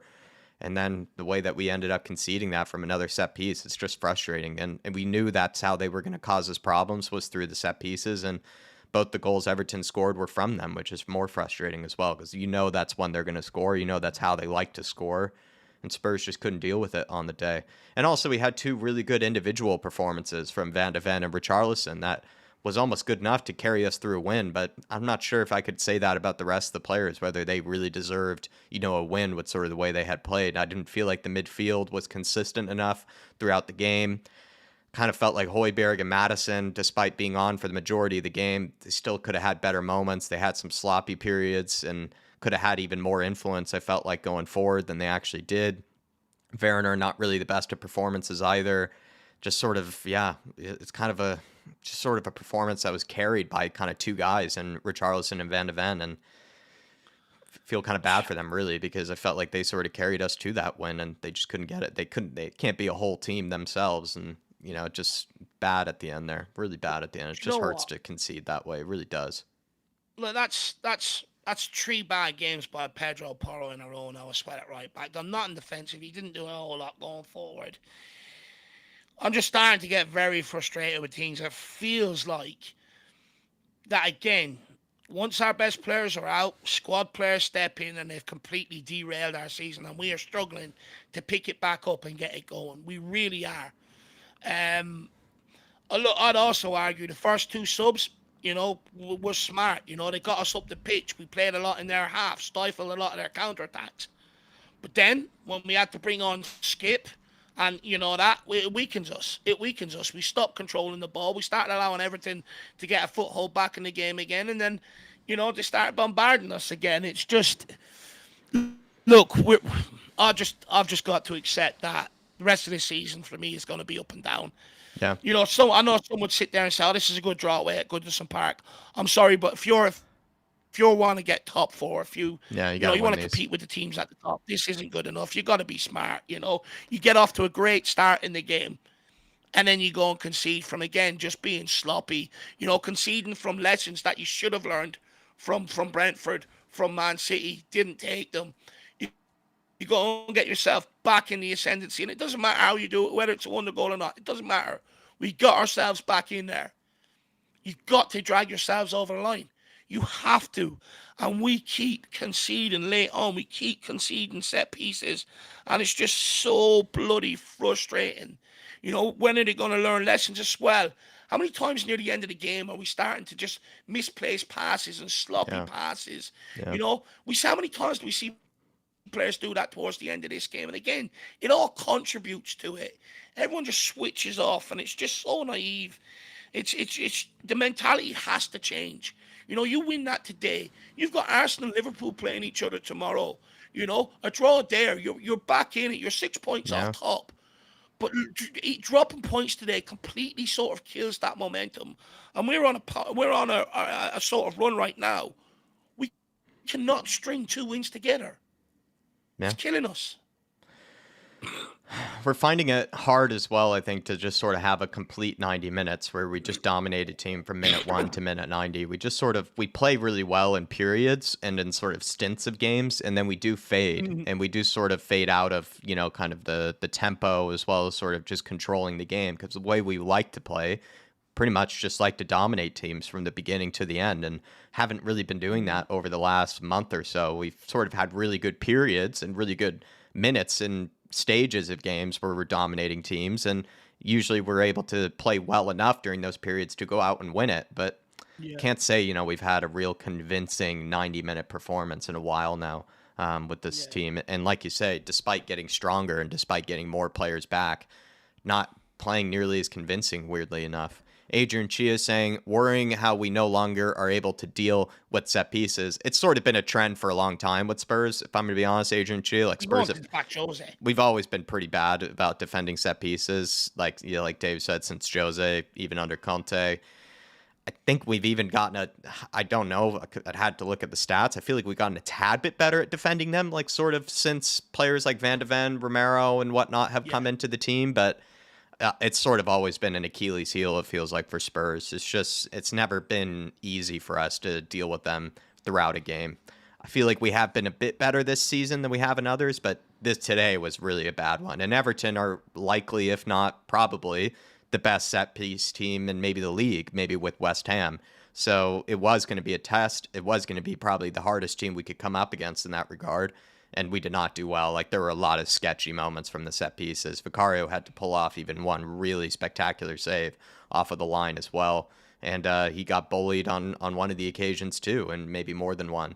And then on that set piece, we just conceded a bad set piece. You don't want to give them for free these sort of set pieces to a team like Everton, right? And that's what also I feel a bit mad with Kulusevski about, is just to give away a set piece like that for kind of a needless foul to a team that really takes advantage of set pieces. So, yeah, it's a frustrating one. It's brain dead, like you say there. It's just, and he was going nowhere, right? That's the frustrating thing about it. He was going nowhere. We had bodies over there, and it's just petulance, to be brutally honest with you. It's lazy, and it's a guy that has no excuse to be able to do that, because he's been shit the last month. Absolutely shit. And that's what's more frustrating about it. If he's been excellent, I'd say, okay, bad mistake, But he's been absolutely crap, so he has no right but to work hard and not do the stupid things. Stop taking the easy way out, because that's what Kulu done there. Rather than get in amongst there and battle, he took the easy way out there, and it's just stupid. But you know what we miss at this football club, Jack? You look at Everton, right? They got Braithwaite, Tarkowski, and some of the centre-backs down there at the bottom of the league. One thing they all do is they might not be great with balls in behind, But they go and attack that ball and win nearly every single team. Where they're outclassed is sort of when teams are passing in and around them. But we lack that guy who just, United used to have it with Vidic. Chelsea used to have it with John Terry and stuff. That guy, no matter what set piece comes in, Liverpool have it with Van Dijk. They're the first head to go and meet it. I feel like unless Richarlison does it, no one else on the football pitch wants to be, or for us, be that first header. Like, that's why we always praise Richarlison for his work from defensive set pieces, because he's always the first head on it. But we've got 3 centre-backs there. We've got Dragic on the pitch. Set piece is supposed to be one of the huge benefits of him being here. You've got Romero and Van de Ven. When you've got 3 centre-halves on the pitch, I'm sorry, that goal should just not happen. It should just not happen. You've got 3 centre-halves to be able to go and deal with that. And we don't. And you know what? I don't even know how we're going to solve it, though, Adrian. We had the guy in from under Conte, the Italian guy. Didn't get any better. We've now got Mason over them. He's the one over them at the minute. It ain't getting any better. And this is what I'm saying. You can bring in all the coaches and set them up all you want. But what you can't make that player have is the inner desire to go and win that ball at all costs, whether he gets hurt or not. Yeah. And I just feel in them times, we don't have defenders that really sort of is like set piece wise. Yeah. Someone that wants to go and put their body on the line. Someone that's not afraid to take a knock in the head if that's what it takes. You'd probably say Richie's the only guy that maybe falls in that category, but he's a striker. And once again, it was similar with Kane, where Kane was sort of the guy that usually cleared actually more of our corners, from set pieces. And Richarlison's kind of doing the same thing, where he's been very reliable actually at putting his body on the line defensively and from these set pieces. It's just that, like you say there, we need leaders. We need guys that can actually stand and be counted and be leaders by example in these sort of set piece situations against dangerous teams like Everton. And we're not getting it from certain players in this team. It's just a bad way to go down, though. It's just this is a long project under Ange, and I'm very happy with how Ange and this whole team have gone so far. That's just a bad one, though. Like, it's not on Ange at all. It's just it's sort of it's the signs of a growing team. It's the signs of a young team. It's a sign of a bit of naivete as well in kind of bad ways. Just not being able to see it out in that sort of regard. Also, King Hoddle brought it up, towards the last depths of the game, where just sort of saying that Spurs have been pretty poor at, at not keeping goals out. Like, we've been conceding a lot kind of towards the end of games, and that needs to be ritted out as well. Of course, we're just going to try to work on it game by game and through this project under Ange. But that has been a bit of a trend as well, a slightly frustrating one, where Spurs do seem to concede some chances and, make things a little bit nervy towards the end of games instead of making it, convincing. We can play convincingly throughout a game, but especially towards the end of games, we have been conceding or at least putting ourselves under pressure more so than we need to. And that has been a trend of recent that I've not been liking. Darkson, yeah, go ahead.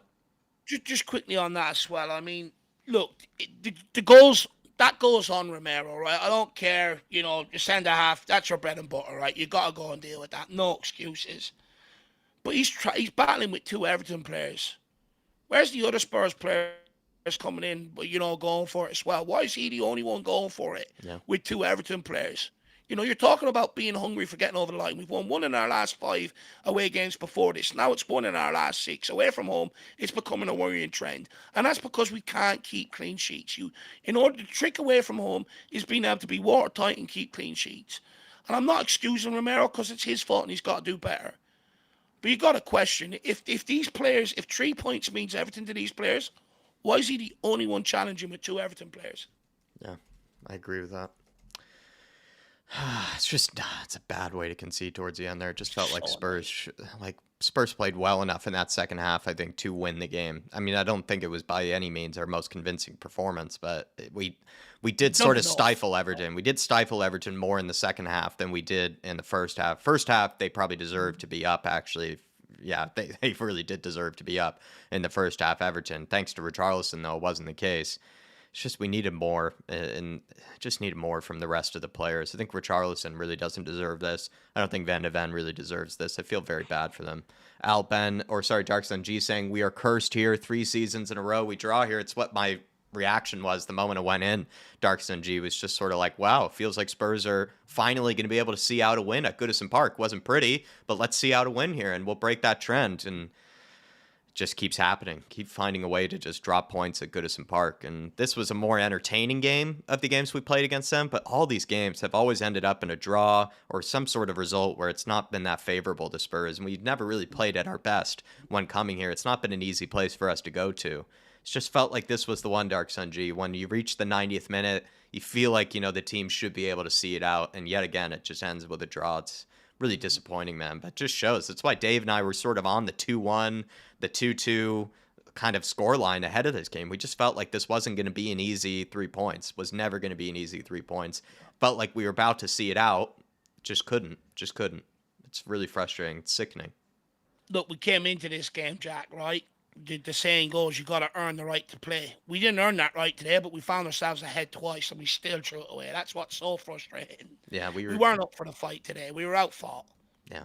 And Dave, I mean, that's what you and I were talking about, right, though? Like, we continue to draw here, and something that I guess we were well prepared for this in a regard because we didn't expect us to win convincingly. But, yeah, it's just to be given that sort of lead in the 2-1, you just sort of feel like Spurs should be able to see it out there. And yet again, it just ends up in another draw, Dark Sun G. Just keep finding a way to not grab all 3 points at Goodison Park. It's just taking the pace. The away form has been a problem at Tottenham, not only this season, it's been there for a long time. And Al Ben suggesting that when Spurs are roughed up or when they're put through the antics by the other team, we just don't cope with it. Do you think Spurs get easily rattled by physical teams, that sort of thing? Do you know why we're getting roughed up at the minute and it's working for teams is because we're nowhere near at the level we were the first 10 games where teams came to press us, but automatically it was boom, boom, boom, boom, boom. We're out. We're on them. We're not seeing that now because it's so disjointed. Look, I love Ange Postecoglou, but he got it wrong starting Brendan Johnson today. That was never going to work. Me and you discussed the reasons why it wasn't going to work today, and ultimately we were proven right, The problem is, right, we've got a team that the back line has been disjointed for a large while. That's back together now. So they're getting on the ball and they're looking for the options. But the midfield's been disjointed for quite some time. So that fluidity isn't there. For instance, like it's different trying to play a 1-2 with a Basuma or a Bentancur than it is a Højbjerg, for instance. With Højbjerg, it's a bit slower, but just the whole balance of the team was wrong today, and he's right. Anytime we get roughed up, we can't handle it. But until we start learning to look after the ball and play the way we were in the first 10 games, teams are going to keep doing this to us, steamrolling into us to try and take the ball off. But again, if I'm a Spurs player, right, and we're playing this nice on the eye pleasing football, I've got to expect to get roughed up because other teams are going to get frustrated, right? But that's where you've got to protect the ball. You know it's coming. So when that ball is coming to you, already put yourself in a position to protect it. We don't do that. We leave it half open for the tackle every single time. We get picked. The next guy comes through, takes the ball. They're on the attack. It's so disjointed. What we're doing in possession is killing us. It's absolutely killing us.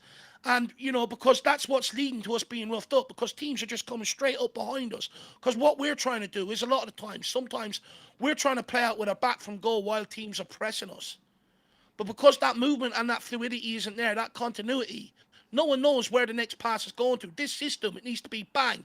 I already know when the ball's coming to me where I'm going with it. But because it's been so disjointed, no one knows. So they're having to take touches and it's been slowed down. It gives people time to take the ball off us. It's just annoying. It's just bloody annoying, Al Ben. But also, we lose our rag as well. You look at Man City. They went 1-0 up. What did we do? Rather than get the ball down and try and go and create one more chance and try and save the embarrassment, we start throwing players around and ragtagging them, ragdolling them around in the corner. Today, ill-discipline, game not going our way, we're throwing players around the place. Miota and giving away a free kick that led to a goal. It's just... Postecoglou spoke about after the City game as well. It's just they need to grow up. They just need to grow up, man. Become streetwise a little bit. If these players are coming through you, crash ballop and walloping, instead of taking a touch and hold it into you, flick it and draw the free kick, draw the foul, get yourselves up the pitch. We don't have that smarts right now. Yeah. we're showing sort of how we're showing a team that gets easily rattled by these sort of types of teams, and we do get intimidated as well by these sort of teams, Alben, and we're not being able to meet them. We're not able to sort of stand head to head with them, toe to toe with them, and we do get sort of dragged down to their level. Whether it's sort of shithousery, with Brentford and sort of the bickering and sort of the back and forth in that regard, or this sort of physical kind of battle with Everton as well. It's just getting dragged down to their level. We've gone from being the bullies to being bullied. Yeah.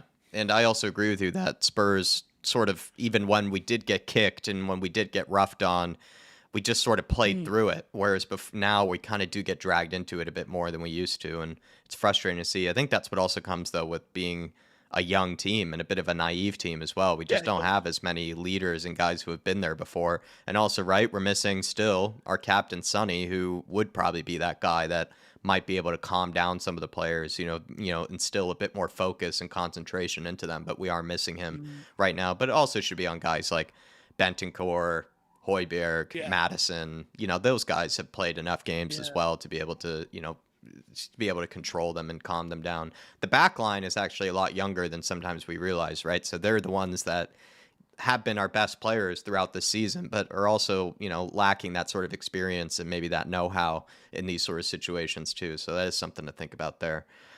But Al, I agree with you, man. It's been a frustrating one to see us sort of get dragged down to those sort of antics and levels and get really rattled by it. Dermatron with a super sticker, just sort of showing his frustration or just really his sadness. I think he was about to ride into this weekend with a win. Dermatron. It would have been a really nice 3 points to take into this weekend. Watch all the other teams sort of crumble around us, but it's not how it went. And really, I am shell-shocked by it, Dermot. I really thought that we were going to see out that game. Like I said, didn't think that we totally deserved all 3 points or anything, but, it's not always like that in every game. Most teams don't get a convincing 3-point win in every single match week. Sometimes you given the luck of the draw, or one player in particular really stands out, like we had with Richarlison today, and usually you just need to ride, throughout the minutes, and you can get the 3 points. And Spurs just are not showing really the composure or the bottle to be able to do it, and it's frustrating. It's really frustrating, Dermot. I'm sorry, my man. I'm let down. I'm sort of shell shocked by it. Just thought Spurs were going to be able to see that out. It's frustrating. It's just really annoying, Dermatron. I don't really know what else I can say that I haven't already said. It's just like, look, the thing is as well, the warning signs have been there for a number of weeks now. We're not at our best going forward. We're not at our best in midfield. We're not at our best defensively, and it's just becoming a problem right now. And look, I would probably excuse that late goal today if it wasn't a reoccurring team, a reoccurring pattern, but it is. Just, like I said, Alban, we've gone from being the bullies to being bullied. We got to wise up. King Hoddle even pointing out in the chat, and I referenced it earlier when you brought it up, King Hoddle, that Spurs seem to be, not seeing out games in sort of a convincing manner. King Hoddle points out a stat: 8 goals conceded after the 90th minute so far this season. That's not acceptable. No, it's been a trend for Spurs that is not sustainable. It's not really, you can't expect us to be finishing around the top of the table and that be the case. Like, you need to find a way to lock up more towards the end of these games. I'm not sure why we can continue to give up such kind of clear-cut chances. It's not even like these been lucky. Sometimes we give up really clear-cut chances for the other team towards the end of the game. Need to stop that. Welsh Gal saying Richie's good work has been undone. That's why I'm really let down here, Welshie. It's just, he had a really great day once again, Richarlison. Really carried this team, has been carrying this team for practically over a month now. I've been saying that, where if it weren't for Richarlison, where would we be actually in this last month or so? He's really carried us through a lot of games with his own performances, not even just the goals. Like, if he were scoring the goals, sure, but he's actually led by example with his hold-up play, his work rate off of the ball. Can't fault him once again. Like, he hasn't really put a foot wrong in this game. And he probably has been damn near perfect in most of the games that he's been playing of recent. And I feel really bad for him, especially in front of his old club. And just felt like, he could have deserved 3 points today. He deserved 3 points, as well as Mickey van de Ven. Mickey van de Ven put in an unbelievable shift defensively and also deserved the 3 points, Welsh Gal.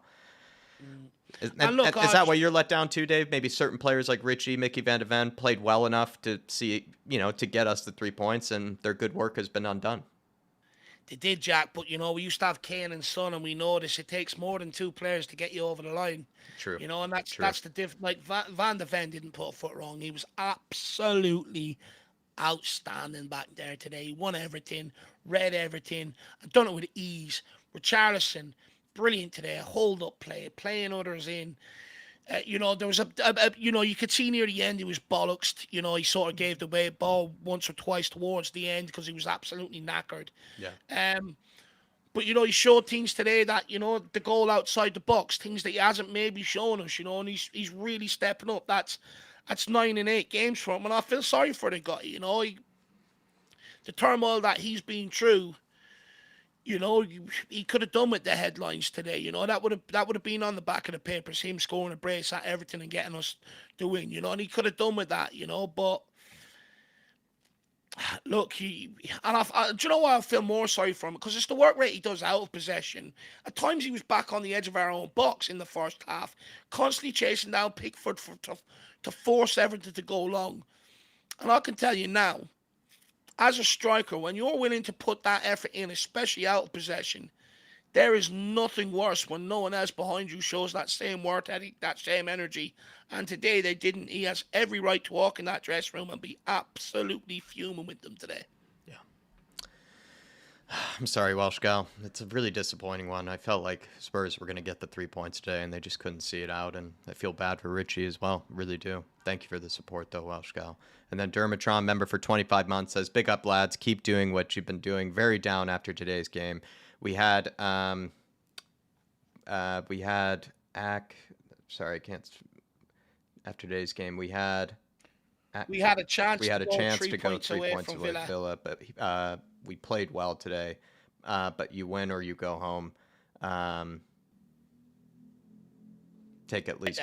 So yeah. He says, "Big up, lads. Keep doing what you're doing. Very down after today's game. We had a chance to go 3 points away from Villa. But is that PH? PH played well today, but you win or your home. But you win your home games. Take at least a point away. I don't agree with that. The top teams, look at Liverpool, well able to win most of their away games, same as Man City. Even Arsenal have started to do it. I'm sorry, I'm not doing this excuse thing for them today. We have picked up 1 win in our last 6 away games. It's not good enough. Some of the away games that have been draws, there's 3 of them in there. They should all be wins. There's no excuse for this. When you're in the ascendancy away from home, there's no excuse for it. And there's no way am I looking at this as a point gain today. This is 2 points drop today for me, in my opinion. Straight off the bat, I'm not looking at this as a point gained. Look, I knew this was going to be a tight game today, so I should argue I probably shouldn't be as upset. But, I don't care. It's naivety. I'm not making excuses. I get that everything has been good under Ange Postecoglou. There's so much positives. But we can't keep using them rose-tinted glasses to ignore signs. 14 games, no clean sheet. 6 games, only 1 win on the road. We can't keep ignoring these signs. I'm not doing it. It was a shit performance today. It's been shit against Brighton when we got hammered. We were shit when we got over the line against Nottingham Forest. We were shit against West Ham. We were shit against Wolves. Shit against Villa. Everything outplayed us at our home stadium, even though we won 2-1. We were shit against Man City, shit against Burnley, even though we bet them 1-0, and we were nearly caught the other night as well. I'm sorry. But the only way of improving this is by actually highlighting the problems instead of trying to cover over them, in my opinion. I agree with that. For me, Dermot, when you're winning 2-1 after the 90th minute, it is points dropped, almost no matter who you're playing against, really. Like, you should just be able to see out the rest of the game. It could even be Man City in the 90th minute, and if we were winning in that position, I'd still feel like that was points dropped. Let's say we were battling back and we came back to get a point, I'd perhaps look at it a tad differently. It's just the way that we, sadly to say, bottled it sort of at the end there. It's just, that is points dropped, really. That is points dropped for me. Also, if we're going to take ourselves seriously for the future, for when, Postecoglou has a better, sort of cohesion and understands the Premier League as well as this team even more, let's say next season, that definitely is going to be points dropped, because if we want to take ourselves seriously as a team that wants to be higher up the table, you got to usually go into these games, against Everton and be able to see out 3 points, especially in the position we found ourselves in. I'd maybe look at it as more points dropped if it were like an Arsenal away from home, a Man City away from home, a Liverpool away from home, but not really Everton at this moment in time. Just I'd see that more as points dropped as well. Look, Arsenal earlier on in the season, point gained. Man United, point gained. They're not games that you say you should win away from home, you take a point.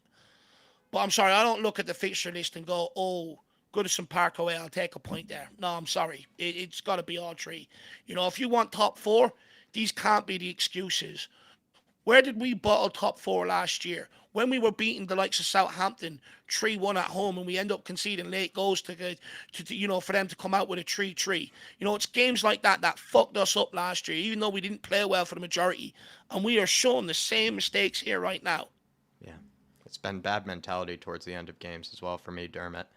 Appreciate your support, man, for 25 months. Thank you for always being by this channel, supporting Dave and I, for being with us, showing up for so many different streams and giving your input as well ahead of these games. And I'm sorry we couldn't pick up the win like you had predicted as well, my man. But I appreciate your support, Dermot. Went a bit strong with that one, Dermot, with the 4-0 lad and Brennan Johnson. Got carried away.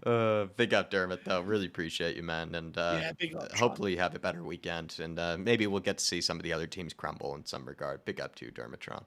And Dark Sun G saying, I think we are traumatized by Michael Oliver. He's our kryptonite. Listen, he didn't help us out at all today, really. There were so many times when Richarlison was just clobbered to the floor, or when other players really had, clearly been fouled, and just Michael Oliver just doesn't look at any of it as, as a chance to give Spurs a break. He just doesn't want to give Spurs a break. And some even think that Vicario was fouled on the first one. I'm not going to go that far for me, Dark Sun G, but I'm not surprised that Michael Oliver doesn't give us much of a help in any way. He's just somebody that, it's probably up there with referees that I really dislike the most, but like I always say to you, they're no Simon Hooper. They're not going to give us, many breaks this season. It's just ever since that Liverpool fixture, Dark Sun G, I just knew we never going to get many breaks from the referee for the rest of the year, and I think that's been the case. I don't think we lost this game because of Michael Oliver, but he didn't make our life any easier, that's for sure. No, look, we lost this because of our own mistakes. Yeah. But the referee also allows them to get a foothold in the game, because I remember at one stage, I think it was between 50 and 55 minutes, we had three players hobbling around, Richarlison, Porro, and Timo Werner, because everything was just leaving stuff on us, and the referee was letting them away with it.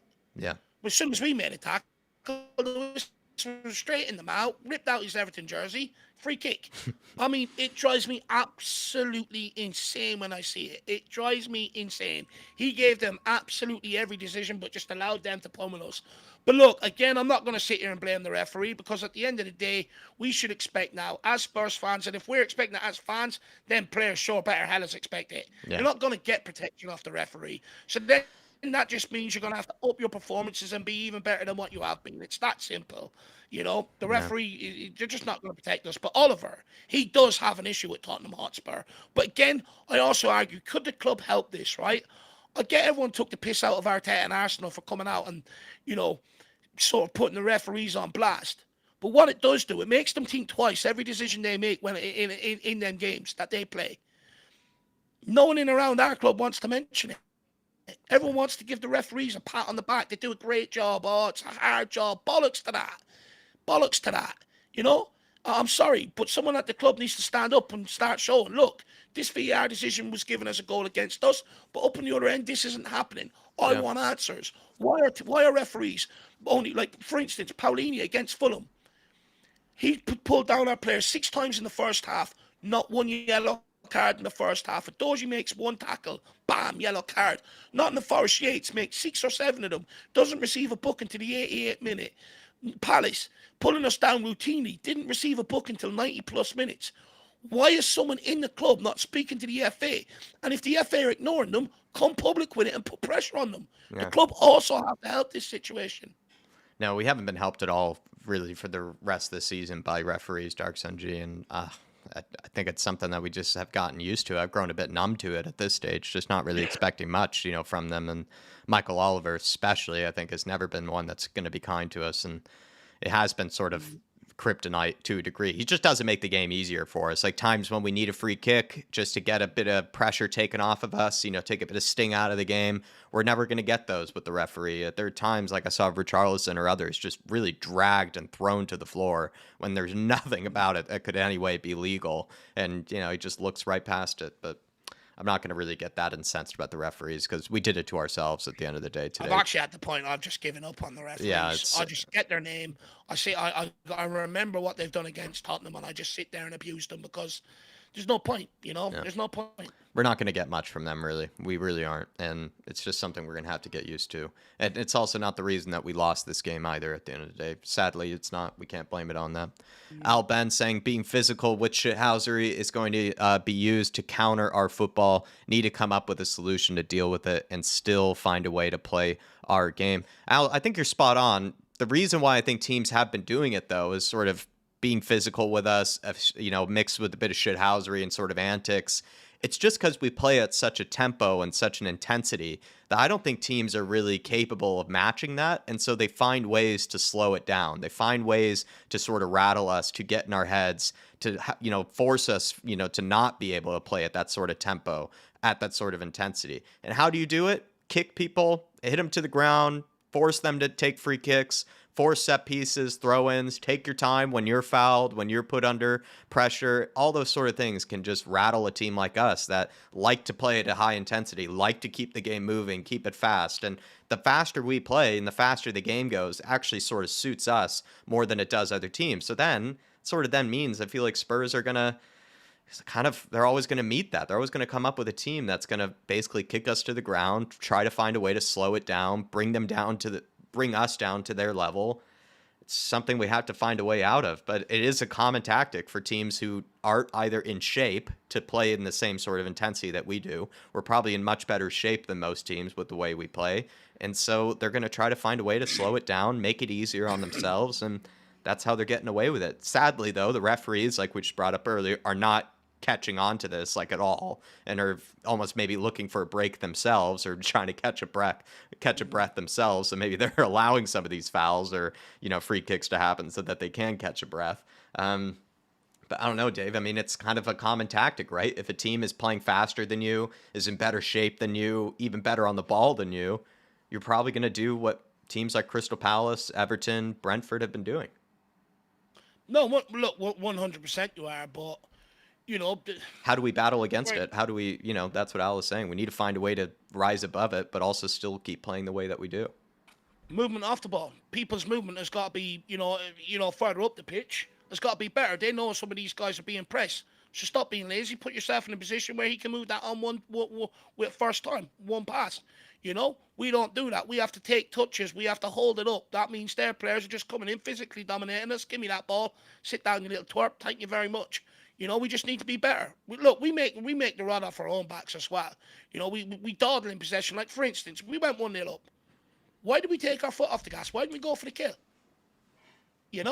People start thinking about on the football and stuff like that. And all it does is also encourage teams. Like, don't get me wrong. A part of the system at times is to play the ball back and draw teams out. But the movement off the ball, when them teams do go, every team that comes up against us will have one player that they're going to use as a trigger press.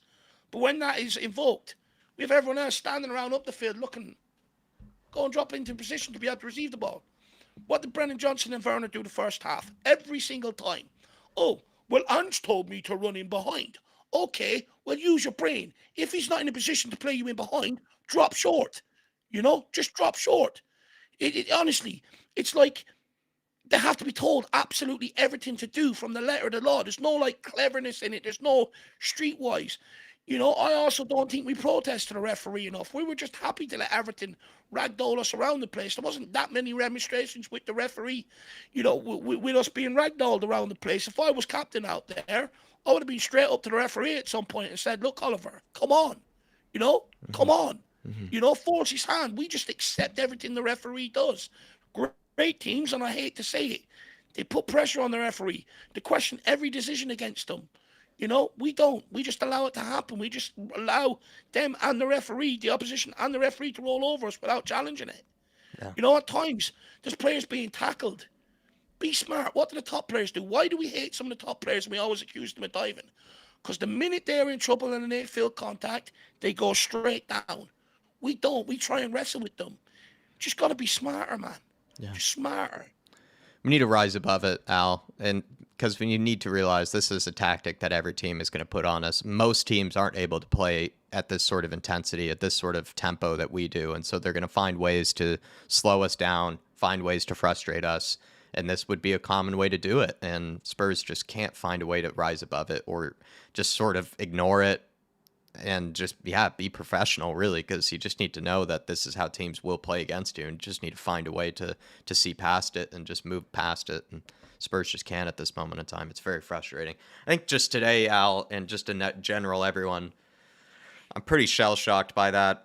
Like, just sort of thought we were going to see it out. And I think we just showed a bit of naivete. And yeah, just we showed that we're a young team who can't really be consistent throughout a whole 90 minutes. We will fade. We will sort of lose a bit of control of the game, get also involved into maybe some unnecessary, like kind of tackles or just moments like that with Kulusevski. Just had some few brain dead moments from the team today. And also as well, I think in possession, we were just sloppy and gave the ball away unnecessarily. Just made mistakes. And when you make mistakes at this sort of level, you will get punished for it. I feel like we are, I don't know. I feel like we are in the right place, but it's not been great the past few games. I think we have been inconsistent. And it's been frustrating.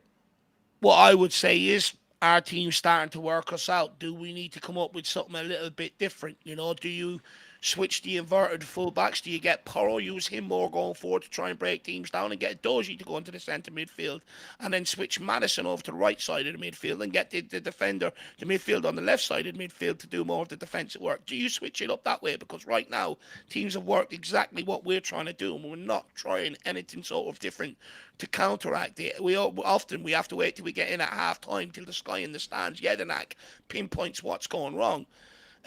Look, for me, this team, it needs a leader on the football pitch. Even Sonny coming back is not going to solve the problem.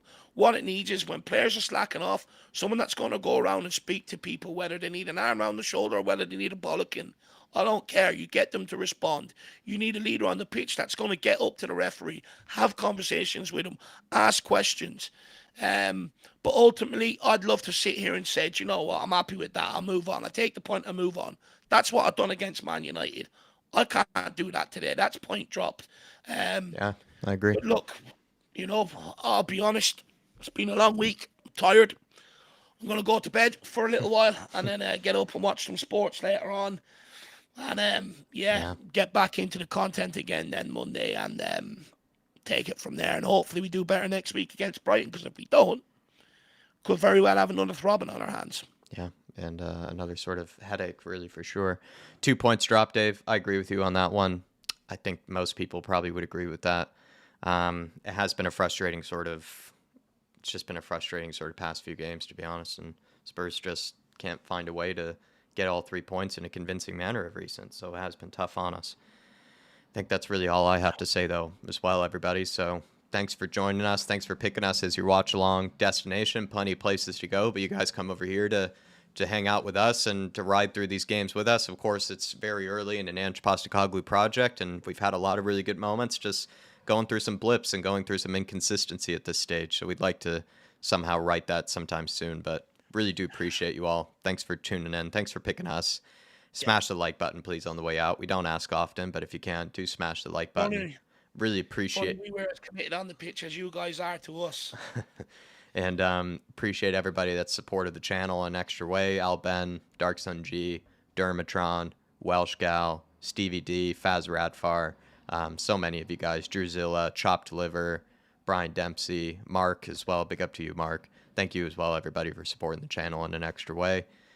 Just look out for some more content next week. Hopefully we get a much better Spurs in the next fixture. Appreciate you all. Thanks again for picking us as your destination. And I guess we'll see you on the next one, everybody. Have a good weekend. Yeah, have a good weekend, everybody. Hope you do have a better weekend. Come on, you Spurs. In the Big Ange we trust. Still over here always in the Big Ange. We never stop, everybody. Come on, you Spurs. See you, everybody. Everywhere we go.